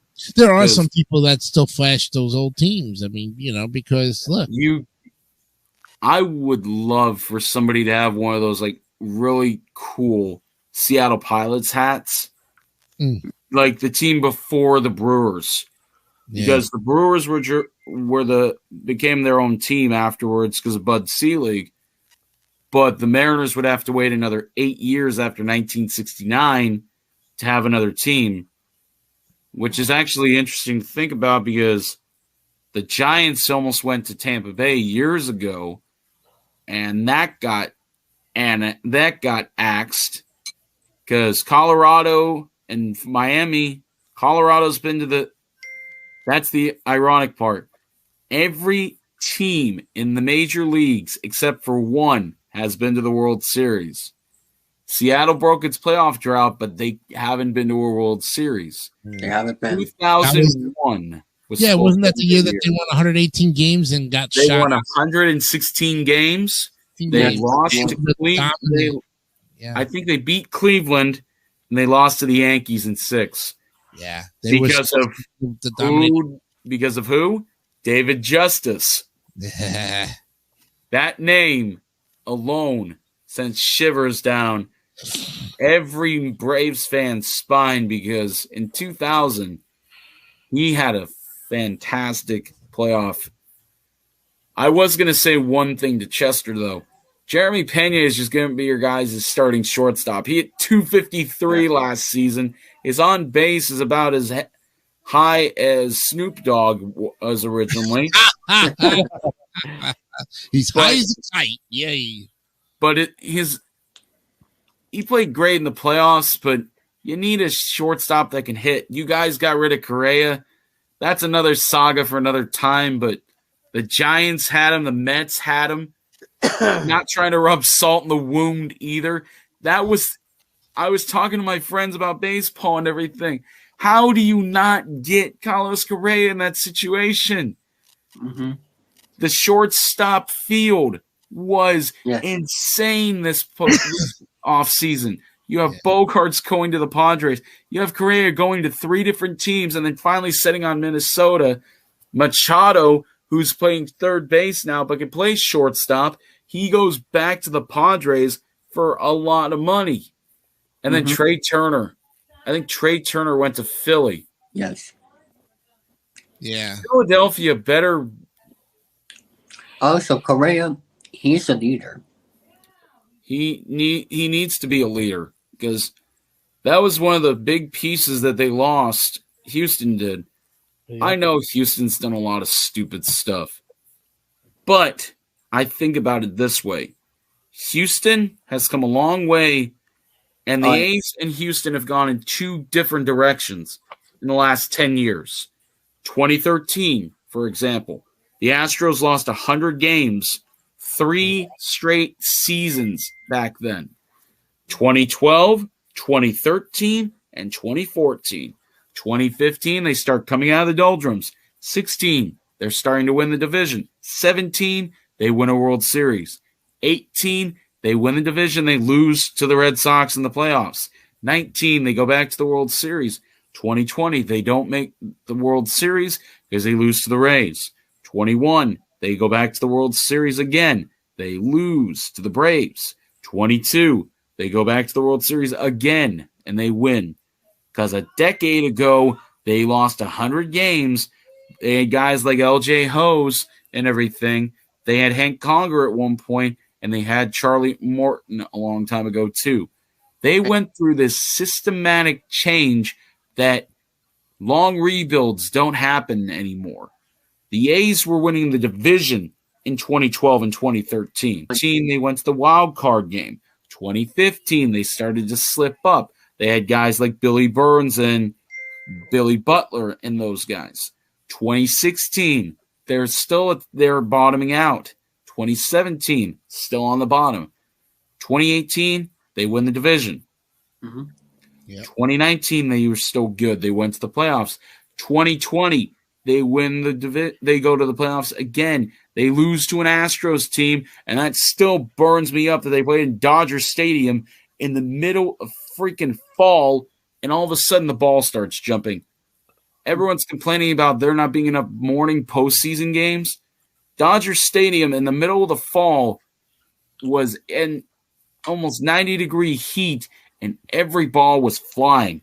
The A's won their first postseason series and made it to the second round, and they lose to the Astros. They haven't been back since. And they haven't been back since, like you said. And now Matt Olson, Chapman's gone, Simeon's gone. They didn't sign any of those guys. They let Bassett go. They let Manaea go. They let Luzardo go. They let Puck go. They let all these young talented guys go. And now Oakland won't have any sports, like you said, Joey. No, they won't. It's frustrating that from when I was 5 until now, in 22 years, they've made it to the pennant once. They lost. Mm-hmm. Houston Street, Maglio Ordonez, Slider, and all I had to hear was, in the air, and the Tigers march the World Series. I've never heard that. Still echoes because they have not done anything like that since. They can win as many divisions as they want. The Braves won all those divisions. They won one World Series. One. You win 14 consecutive division titles, and you never do anything else. You win a couple pennants. You don't win it. You won one World Series. That's why they were called the Buffalo Braves, because they went to 4 in several years. There's the reason the Yankees were called the team of the 90s after 96 for one reason.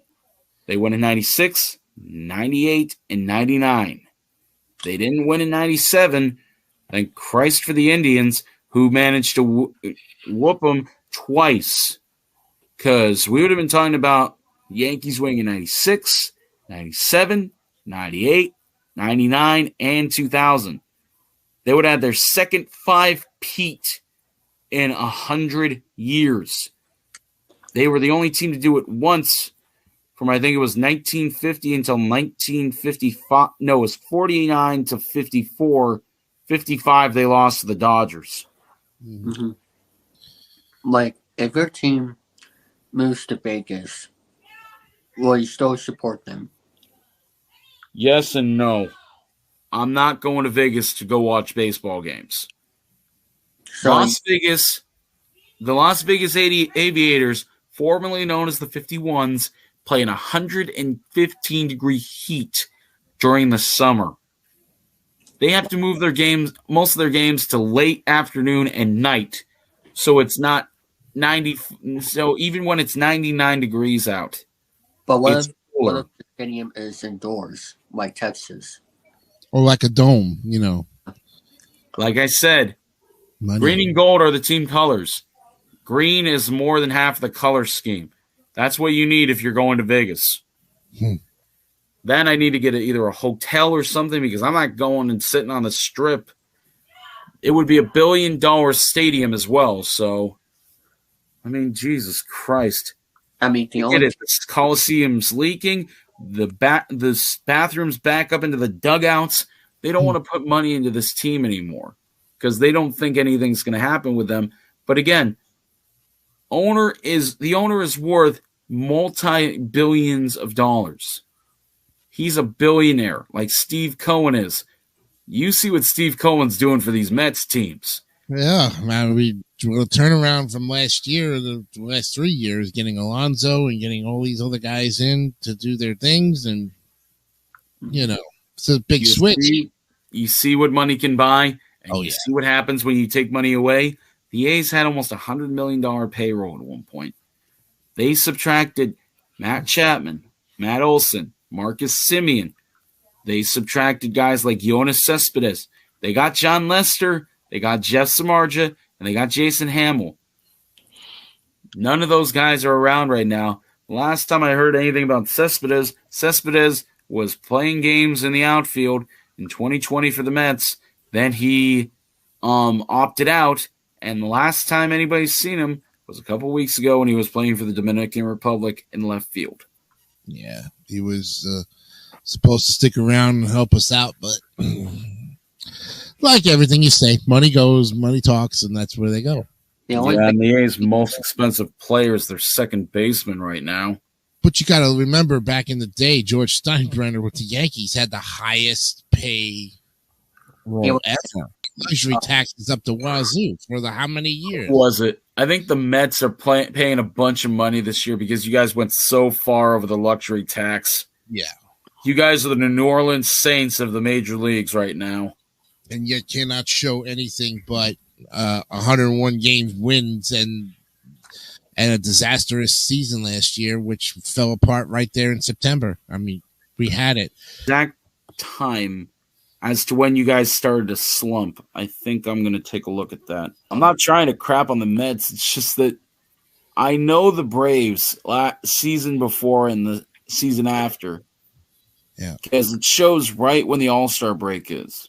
I'll be right back. You guys were, I think it was August 14th was when the Mets ended up having their turning point in the season. They were 75-41. They finished the season with 61 losses and 101 wins. So they went 26-21 the rest of the way after being, let's see. By the way, August 14th. About Steinbrenner, like he would get every top free agent back then.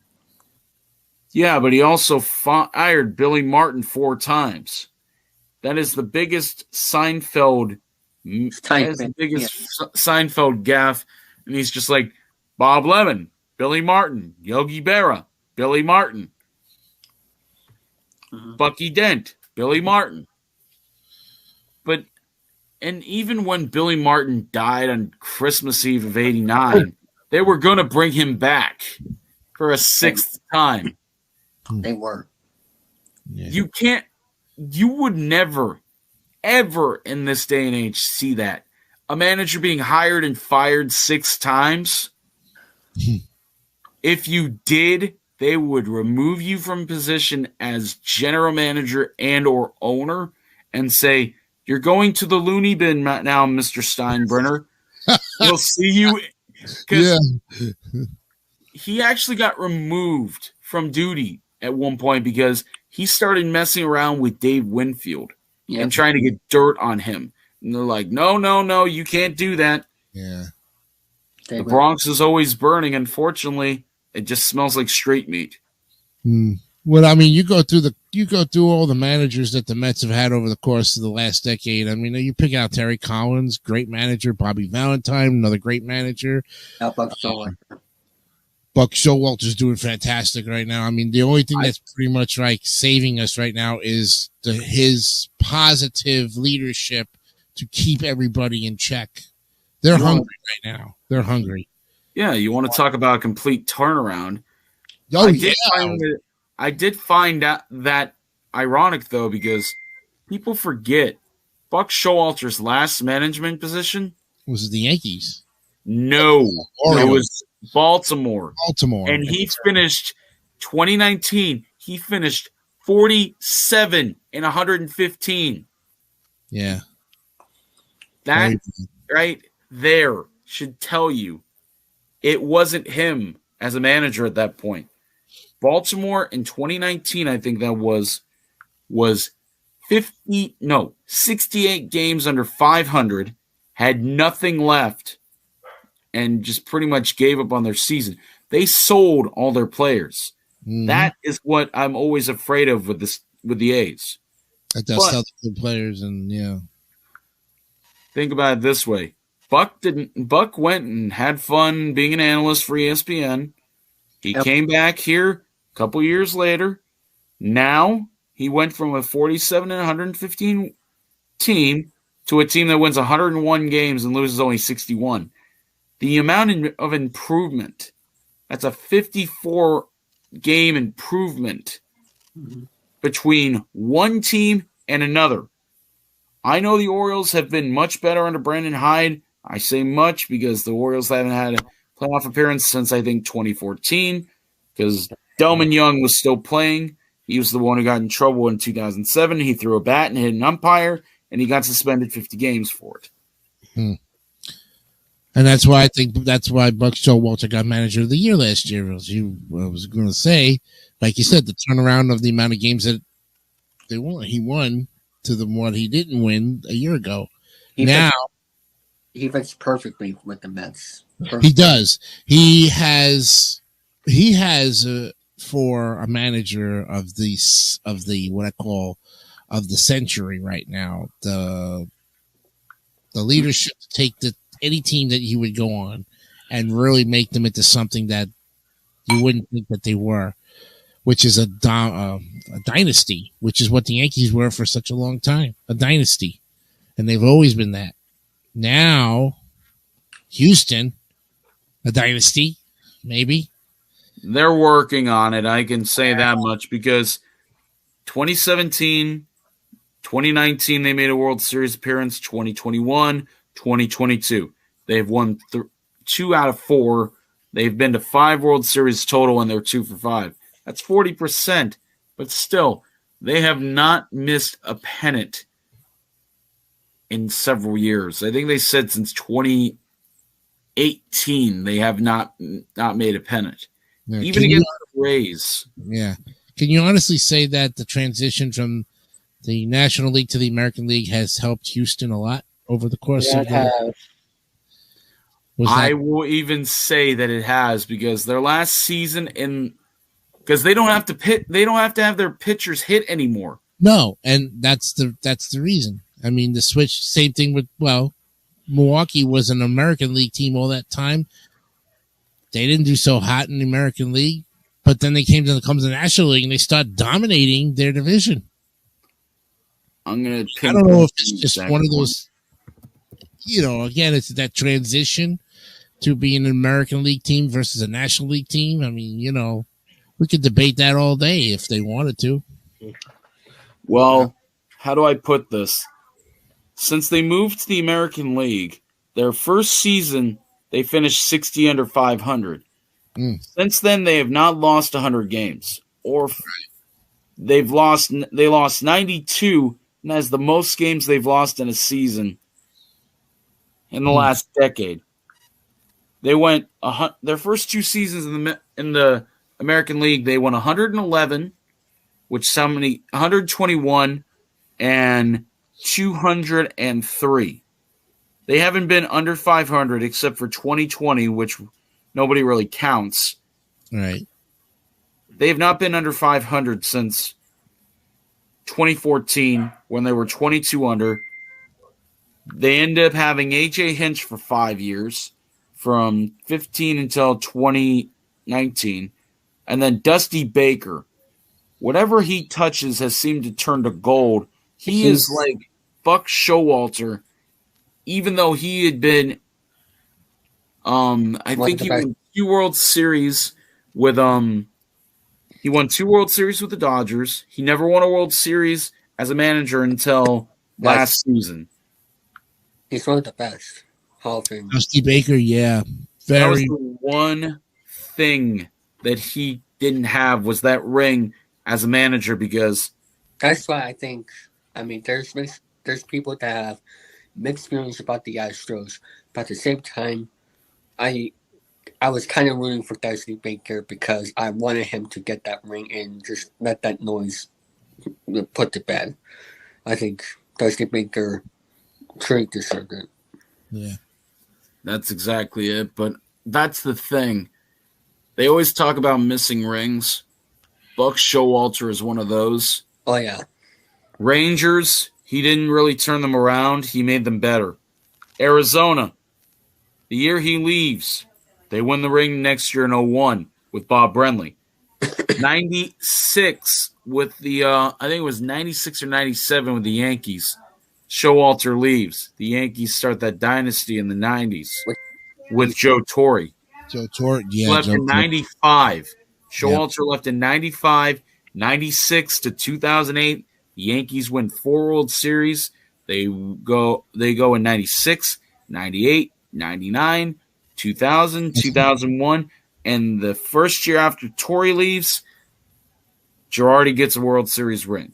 So the amount of things that have happened with Showalter, including his last season in Baltimore, he's perfectly aligned the fact that he's a great manager. It's just that when he gets to the playoffs, his teams do not succeed. Yeah. And it was a rough one for them to, as we all know from last year, that the Mets just did not have that postseason flair. No, you lose the division. No, they didn't show up. They only showed up for one game, and Scherzer was their highlight of it. He gave up 2 home runs, but that wasn't his fault. No. You were supposed to be backed up by this thing called an offense. Yeah. That's the only reason I would even say that. Yeah. If the playoff format, the new playoff format didn't happen, they would have, Scherzer wouldn't pitch. Because, if that new playoff format didn't happen, yes. Well, that was the point of the 1-game playoff was my best versus your best. We go 1 game to a finish, then we go best of 5, best of 7, best of 7. Yep. That was the only thing ever about the wild card game was it's supposed to be 1 game. Yep. That's why I consider the fact the A's went to the wild card game in 2020 after failing in 2018 to the Yankees, 19 to the Rays, and then I think that 3-game format is terrible. If the Red Sox had made the playoffs, would they have that staff now for a 3-man wild card? Because if the Red Sox do surprise and win the division, who would they face? Because you have the Blue Jays, you have the Yankees, the AL East especially, and I know this might get Eric excited, but the Red Sox, the Yankees, and the Blue Jays are 3 teams that are going to fuck up the rest of the American League because you have 2 wild card spots and 3 division winners. You have 5 teams going to the playoffs. Then you have the Yankees, the Blue Jays, and the Red Sox winning all from the AL East. And then you have in the NL East, you have the Mets, you have the freaking Phillies, and you have the Braves. There's your wild card spots. Because if the Giants win the division, I'm not saying they will, but if the Dodgers and Padres win the division and freaking in the NL East, if one of them wins the division, that means Philly, Atlanta, and New York are going to take over the wild cards. And in the NL Central, it's probably going to be the Cardinals or the Cubs. No one's going to come out of that. The NL Central is one of the worst divisions. That's why the Cardinals were winning the division every year. Yeah, for the longest time, and then the Cubs had no chance on it. but Milwaukee was the only other team that was able to really do anything for them. The Reds were And the AL Central too. Like the Centrals are. Well, every team has won that division at least once in the last 20 years. For years, it was the Twins, then it was the White Sox, then it became Detroit in the early 2010s. Then in 14 and 15, it was the Royals. Then ever since, it's just pretty much been the White Sox and the Twins back and forth because Detroit and Kansas City, and you cannot predict how it's going to go with these things. Who are we missing in the Central that we didn't talk about? We talked about the Reds. We talked about the Cubs. It's Cubs Reds, Brewers, Cardinals, Cubs, Pirates. The Pirates haven't had a World's. The Pirates haven't been to the World Series since the We Are Family team in '79 either. Yeah, they've been very quiet. Pirates just got back the 2013 MVP Andrew McCutchen. McCutchen is. I hate to say it, but McCutchen's been around the barn. He's been around the pond. He's been around. He went from being this great hitter to going to the Yankees. He went to the Giants. He's lost his luster. He's not this great fielder they used to be. He's not built to play 150 games anymore. They bring back these older players who can't play the outfield anymore. I don't remember McCutchen going to the Yankees. He was with the Yankees.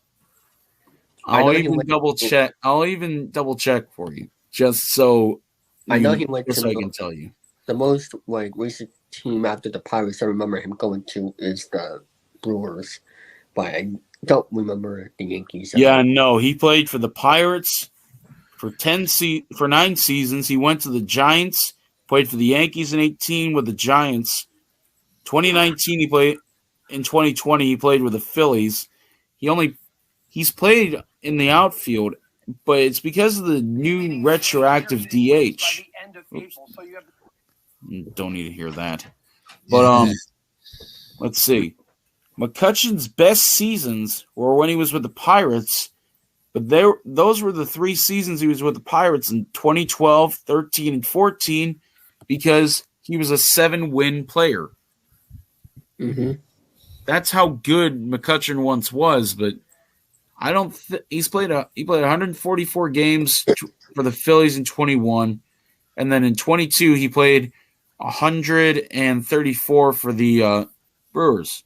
He had a positive WAR each of those seasons, but he's defensive WAR ever since 2012.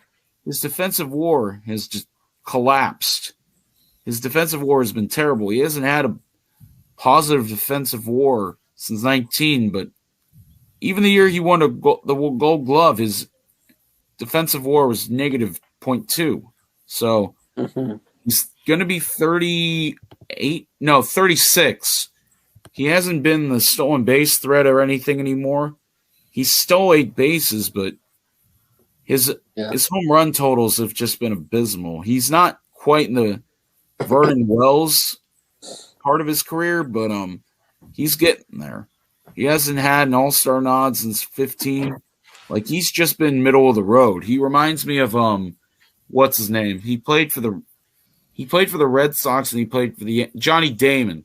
Yeah. As Damon got older and he went to other places because Damon played for the Indians, he played for the Red Sox, he played for the Royals, he played for the Rays, he played for the Yankees. Johnny Damon had a journeyman career after he left the Yankees. Like, if these players get older and you now with the universal DH, I get it. McCutchen's probably going to DH for the Pirates again, but the only two players I can remember that, actually with Pujols, like his Angels career was horrible, but once he got back with the Cardinals, he was like, he got hot. The way I see it is, after he left the Angels and got signed, he got released and went to the Dodgers. Albert Pujols' career was rejuvenated because he's playing in these situations where he's not having to pinch hit for a pitcher. His career's not ending that way. Yeah. That's why when he came back in 22 and played for the Cardinals, after the home run derby, I don't think if he doesn't participate in the home run derby, that he has that career anymore. He's already got 3,000 hits. He's got the 600 plus home runs. Does he reach 700? No. Does he go into the Hall of Fame? Yes. But Pujols hitting 700 home runs, he's first ballot now. He's absolutely first ballot because only 3 other players have hit 700 home runs. It was Ruth, it was Bonds, and it was Aaron. Yeah. Yep. But my question, I know we're pretty much double what we were doing, and we're over 2 hours. This is more. Yeah. How long we expecting to go? I got rant and rave soon. Yeah. Okay. Yeah. No, rant and rave's at 4:00. So it's that 4? In your time, yes. Okay. In your time here. Yeah. No. We're almost done. I was just trying to be kind of a time filler. I know it's kind of hard getting these to go a certain amount of time. Well, you got a bright mind for baseball, that's for sure. You're very knowledgeable about a lot of things, and that's a good thing. That's the funny thing. My parents knew I loved baseball so much they got me a baseball encyclopedia. I even have on my video game shelf here. It's just one of those tall, skinny ones, but I bought the official rule book for 2020 for Major League Baseball. I wanted to be an umpire, but then I realized, unfortunately, I'd like to keep my head and neck above cement blocks. I get you. It's a dangerous thing, especially when you're behind the plate. And also, you got Angel Hernandez, look out. You know what I mean? Yeah. No, the worst call I learned about recently was that guy. It was a college baseball game. Oh, I remember. I saw that. I was like, something's up here. Well, he called the pitch a strike, and I'm like, well, that's not a strike.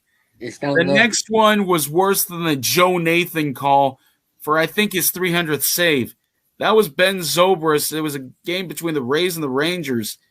He called a pitch in the dirt off the plate, strike 3. It did not cross the plate in the strike zone. It was in the dirt, and it had no reason being anywhere near what it should have been. I've never in my life seen, because Angel Hernandez is bad, and there was a call in Cleveland against the A's on a ball that hit off the freaking rail. He did not call it a home run. He called it a double, and he didn't say he was wrong. And the Red Sox Yankees. Yeah, no, that was in the playoffs. He missed 3 calls. There was 3 challenges, and he screwed up that badly. Yeah. That is why umpires are going to get replaced by robo-umps at some point. Oh, yeah. It's just gonna be monitored as when you see it on the screen, you're not gonna see. Yeah. It's gonna be automatically looked at by a camera or something. But my question is, I want there to be more knuckleballers just to break those robo-umps. So that's the good pick. The last good knuckleball pitch I remember is Stephen Wright. No, there's 3, maybe 4 that were really good. Hoyt Wilhelm, R.A. Dickey, Tim Wakefield. Yeah. And then I'm going to add 2 more because I know that they were brothers. Joe and Phil Necro. That is one of my favorite jokes that Euchre told about him, actually. He said Joe and Phil Necro were pitching against each other. Euchre was the catcher, and he said their parents were sitting behind home plate. Euchre said he saw the Necro mother and father more than they did the entire trip because of all the knuckleballs he was chasing to the backstop. So I've caught a knuckleball before. I was not wearing a cup. Ooh. Yeah, no, the first one started at my shoulder, and I had to let's just say I had to block it. I didn't realize I wasn't wearing a cup. I had both knees hit the ground. I'm like, Ding! Exactly. It's just like ball one. You can hit 2 balls in one. a double fister. Yeah, because that is that's why I kind of had to stop being a catcher. I could not catch a knuckleball to save my life because you have to watch. You don't watch that ball under the mask, and I hate wearing the mask because you have to, but you also have to have the thing backwards and everything, the little cap on the back and everything, and you got to sit there. I'm a large man. Eric's a large. We got some large mammals in here, but when you're in the catcher's squat, and unless you've squatted a lot of weight in your life, you have to have a strong constitution to even be back there because your legs are. There's a reason they call them catcher's legs because they look like they've been on a side of beef on a cow. They have all the everything. You've got to have that strength. Back in the day, but they moved him to second base because of his speed. Well, I think of Buster Posey getting moved to first base as he got older. Johnny Bench played first and third as he got older. The modern example was Joe Mauer because he got too many concussions when he played catcher.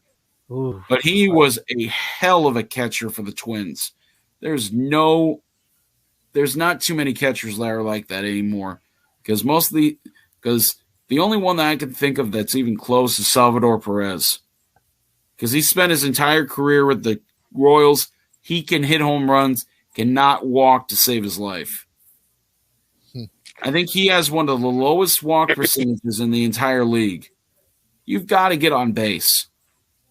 That's why I give the Mets this. They signed Mark Canha. Mark Canha's led or been in the top 10 in hit by pitch and on base every time ever since he's been a full-time player. He walks, he's patient, he'll run the pitch count up, and people think I'm a homer for saying that, but I don't care. You've got to take some pitches and you got to get on base. 3 true outcomes is not what keeps baseball exciting.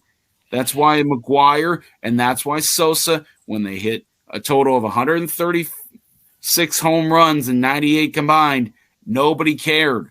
Now, you see some guy like Adam Dunn coming up, his body's shaped like a freaking potato. You are not amused. You want excitement. There's excitement in a pitcher's duel where a single, then a walk. You got 2 on, nobody out in a 1-run ball game. You get them juices pumping. You got your veins going now.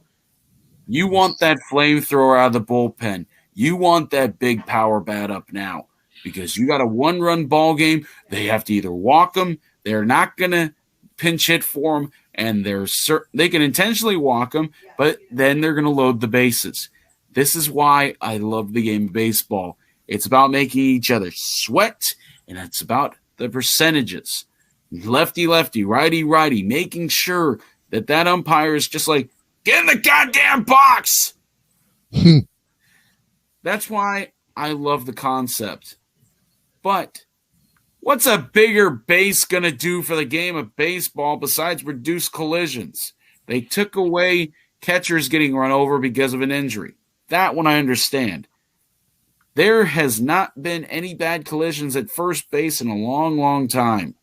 So unless somebody like, what's his name? Daniel Vogelbach gets knocked down and he's a Met, that's a unit of a man. Daniel Vogelbach. Seeing him run is like watching a refrigerator trying to slide into second base. Yeah, no, there is something romantic about baseball unless it's a 15-0 loss. Which I actually came up with this idea earlier about doing live reactions to the games. Now with this format, we're not gonna react to all the games because that would be ridiculous. But my idea was whatever team meets up with us, like whether it be the Red Sox, Mets, the Astros, Red Sox, Athletics, Red Sox, or whatever. We do the live reaction, and we see like if it's gonna be the Astros Athletics, I'll put Chester and Joey on the screen, and they do the live reaction. If it's the Mets, Red Sox, it'll be the same thing with Eric and So they're showing it as everybody's playing on opening day. yeah. Are you Here's the thing: it's like you're all responsible for before the next show to come up with a preview of the matchups that you guys are going to be facing against on your opposing team, and then into that next show, you're gonna give your post game scores, highlights, player of the week, and so forth. You're gonna grade those two series because there's usually two series in the week, and Thursday nobody really plays on Thursday. There's very few games on Thursday. Yeah. For a series. Next Thursday is going to just. I think I know who's playing, and I know. Oh, that's going to be a huge matchup. I think it's Fujinami, who played in the same league as Otani. It's those two for the first game of the season. That's what I think it would be. Yeah, well, like I said, we don't see Citi Field till April 6th, so we have to go 4 in Miami and then 3 in Milwaukee. 4 in Miami. You guys should be 4-0 by the time you guys hit the tarmac in Milwaukee. Hell yeah, we should be. You're right about that. But the way the Miami Marlins have been playing in the preseason, kicking our asses all over the place. Again, spring training does not count. It just shows what they're capable of. Yeah. Where'd David go? What? I don't know. Damn it, David. There he is. I hit the wrong. You hit the button. You hit the wrong button. And I say if you're not gonna talk, then you should have your logo for your screen. Unfortunately, I like having my mustache on screen, so I can't help that part. Well, when you're not talking, it's like right. when everybody else has got their commentaries going on and everything. That way, we just focus. Or like David said, it's a matchup of the two. Yeah. Okay. So, that's you without the mustache, huh? Wow. Yeah, that's actually a picture of me for now. I think that's like, let's see, 10 years ago almost. Beefy. Are you, Jason? Are you up to do like any live play-by-play reactions? Yeah. If you want me on a specific night, let me know. Well, let's see. So, like, if any of our teams play each other, that's when we will do a live play-by-play reaction. Yeah. But being in the National League and you guys being in the American League, it's going to be hard. Like I said, me and Eric are matching up against each other later on in the year. And then me and Joe are probably matching up in the beginning of the year. But then again, all of us are playing the 30 teams, so we're still we're not going to do these every weekend. Like, these are for special occasions. Yeah, all I know is I'm going to be up late watching those. What do you call it? After the opening day, or the recaps. Having a the recaps. Oakland for the April 14th to the 17th, and then 16th, and having to go to the Dodgers and play 4 there. Yeah, the Dodgers will be the only challenge. I don't think the A's are going to do all that great. Yeah, we got 3 against the A's, then we go 4 to the Dodgers, and then we play like 3 against the Giants, and then come back home again. West Coast trip, getting it out of the way. Well, technically, Jason, you'll either be watching or listening because you do. I'll be listening basically because I'll have my I'll have my phone with me, and Howie Rose ready to give me the play-by-play. Put it in the books. Tell us why you mostly listen to the radio for the games. I would rather listen to it because I get to the point where it's like, I think just on radio, you can hear it. I think the game goes even faster on the radio. It's just the way I feel, and I feel like I'm there. I feel like I'm sitting there. I can always put my mind in a different time. I think I might listen to more Joe Castiglione for WDEI, which he's. How long, Eric? He's been doing this for? Like 40 years for Joe. What? Joe Castiglione Joe? has been. Yeah, has he been doing radio for like 40 years? He's been doing it for a long time, Castiglione. Yep. Yeah. That sounds like an Italian name if I ever heard one. Castiglione. Castiglione, yeah. Probably So- right out in downtown Boston, not too far from the stadium, I bet. So I found out something, and I'm mad because I probably won't be able to ask for the day off. One of those games against the Mets is the 73 reunion. Ooh. That means Joe Rudy, Reggie Jackson, Raleigh Fingers, and all those guys, Vida Blue. Oh, man. What 50 years ago. Oh. I can guarantee. I can guarantee you Yeah, probably Jackie be working Robinson in days, Boston and be like, I don't care, you're gonna work. Yeah, I've been told that one a few times. Right. They do have giveaways, but I'm not. Yeah. Yeah.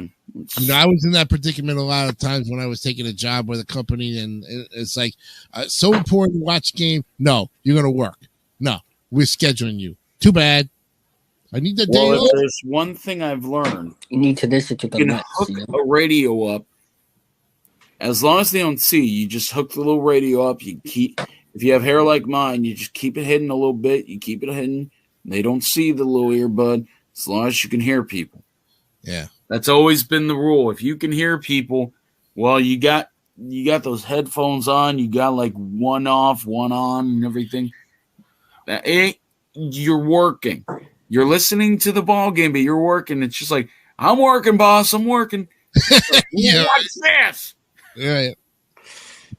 Yeah. No, that's why I don't work nights and weekends and holidays no more. I took DoorDash and I work days and I make my own schedule. Now I have time. Now we have time to listen to all 162 games. Sure do. Starting with this one coming up next Thursday. Yeah. And as for me, well, some of the games I see on the April calendar are at 1 p.m., which I may, well, I can always get home around 2, but then again, with this pitch clock, I'll miss quite a bit. But you can always catch it on the Oh, radio. sweet mama! Wow. I found out one of the games I'm going to. It's a fireworks show. Oh, July I 4th. bought the tickets in advance. I had no idea it was going to be a fireworks show. I've never been to one of the fireworks nights. it's on a Friday. It's on a Friday, and it's an Astros game. Oh, nice. I've never seen the Astros play. I went to an Angels game a couple of years ago because I wanted to see Ohtani play. Ohtani went 0 for 4 with 3 strikeouts, by the way. It's like thanks, Shohei. Thanks for the cool breeze. I saw Ohtani hit a home run in May 2021. I actually took video of it. Let me actually show you. There's 2 matchups I want to see, and I can't wait for them to show them on the highlights. Kota Senga versus Masataka Yoshida when the Mets played the Red Sox, and then Yoshida versus Ohtani. Here, let me show you a clip. It's all that Japanese talent, and I don't care what anybody says. What Japan won the WBC this year? That's Yeah. exactly why, because they've got all that talent. Mm-hmm. Can I do It's that the? David in the. I think I see David. It's the guy in the little red hat. No, that's not me. Here's my Ohtani homer. Yeah, I forgot to turn off my headphones. That's beautiful. That's very beautiful there. I gotta get Hold something on. to eat. I'll be right back. Go ahead. I'm hungry. No, yeah, I'm gonna catch you guys later. I gotta go and get ready for dinner tonight. All right. You know We what? will I see gotta- you back here. I got a jet to because I gotta get ready for rant and rave because that's going to be like in less than over an hour away. So Yep. Okay. All right, This will be the okay. last thing, David. And Yep. as soon as we're done here, this is the Dugout Crew, the premiere episode. Yep. And we're all happy to be here. Yeah, and next week it'll be more in depth. play ball. Play ball. Yeah, play ball. Yep, and 162. God, that was too young. That's a hell of a way to end the show. David forgets how to work his stuff. 162 later. 162 games later, Boston's in the playoffs, and David's still trying to get the playoff screen to work. Yeah. What do you mean I have to pay for it? See you later. See you later. Yep.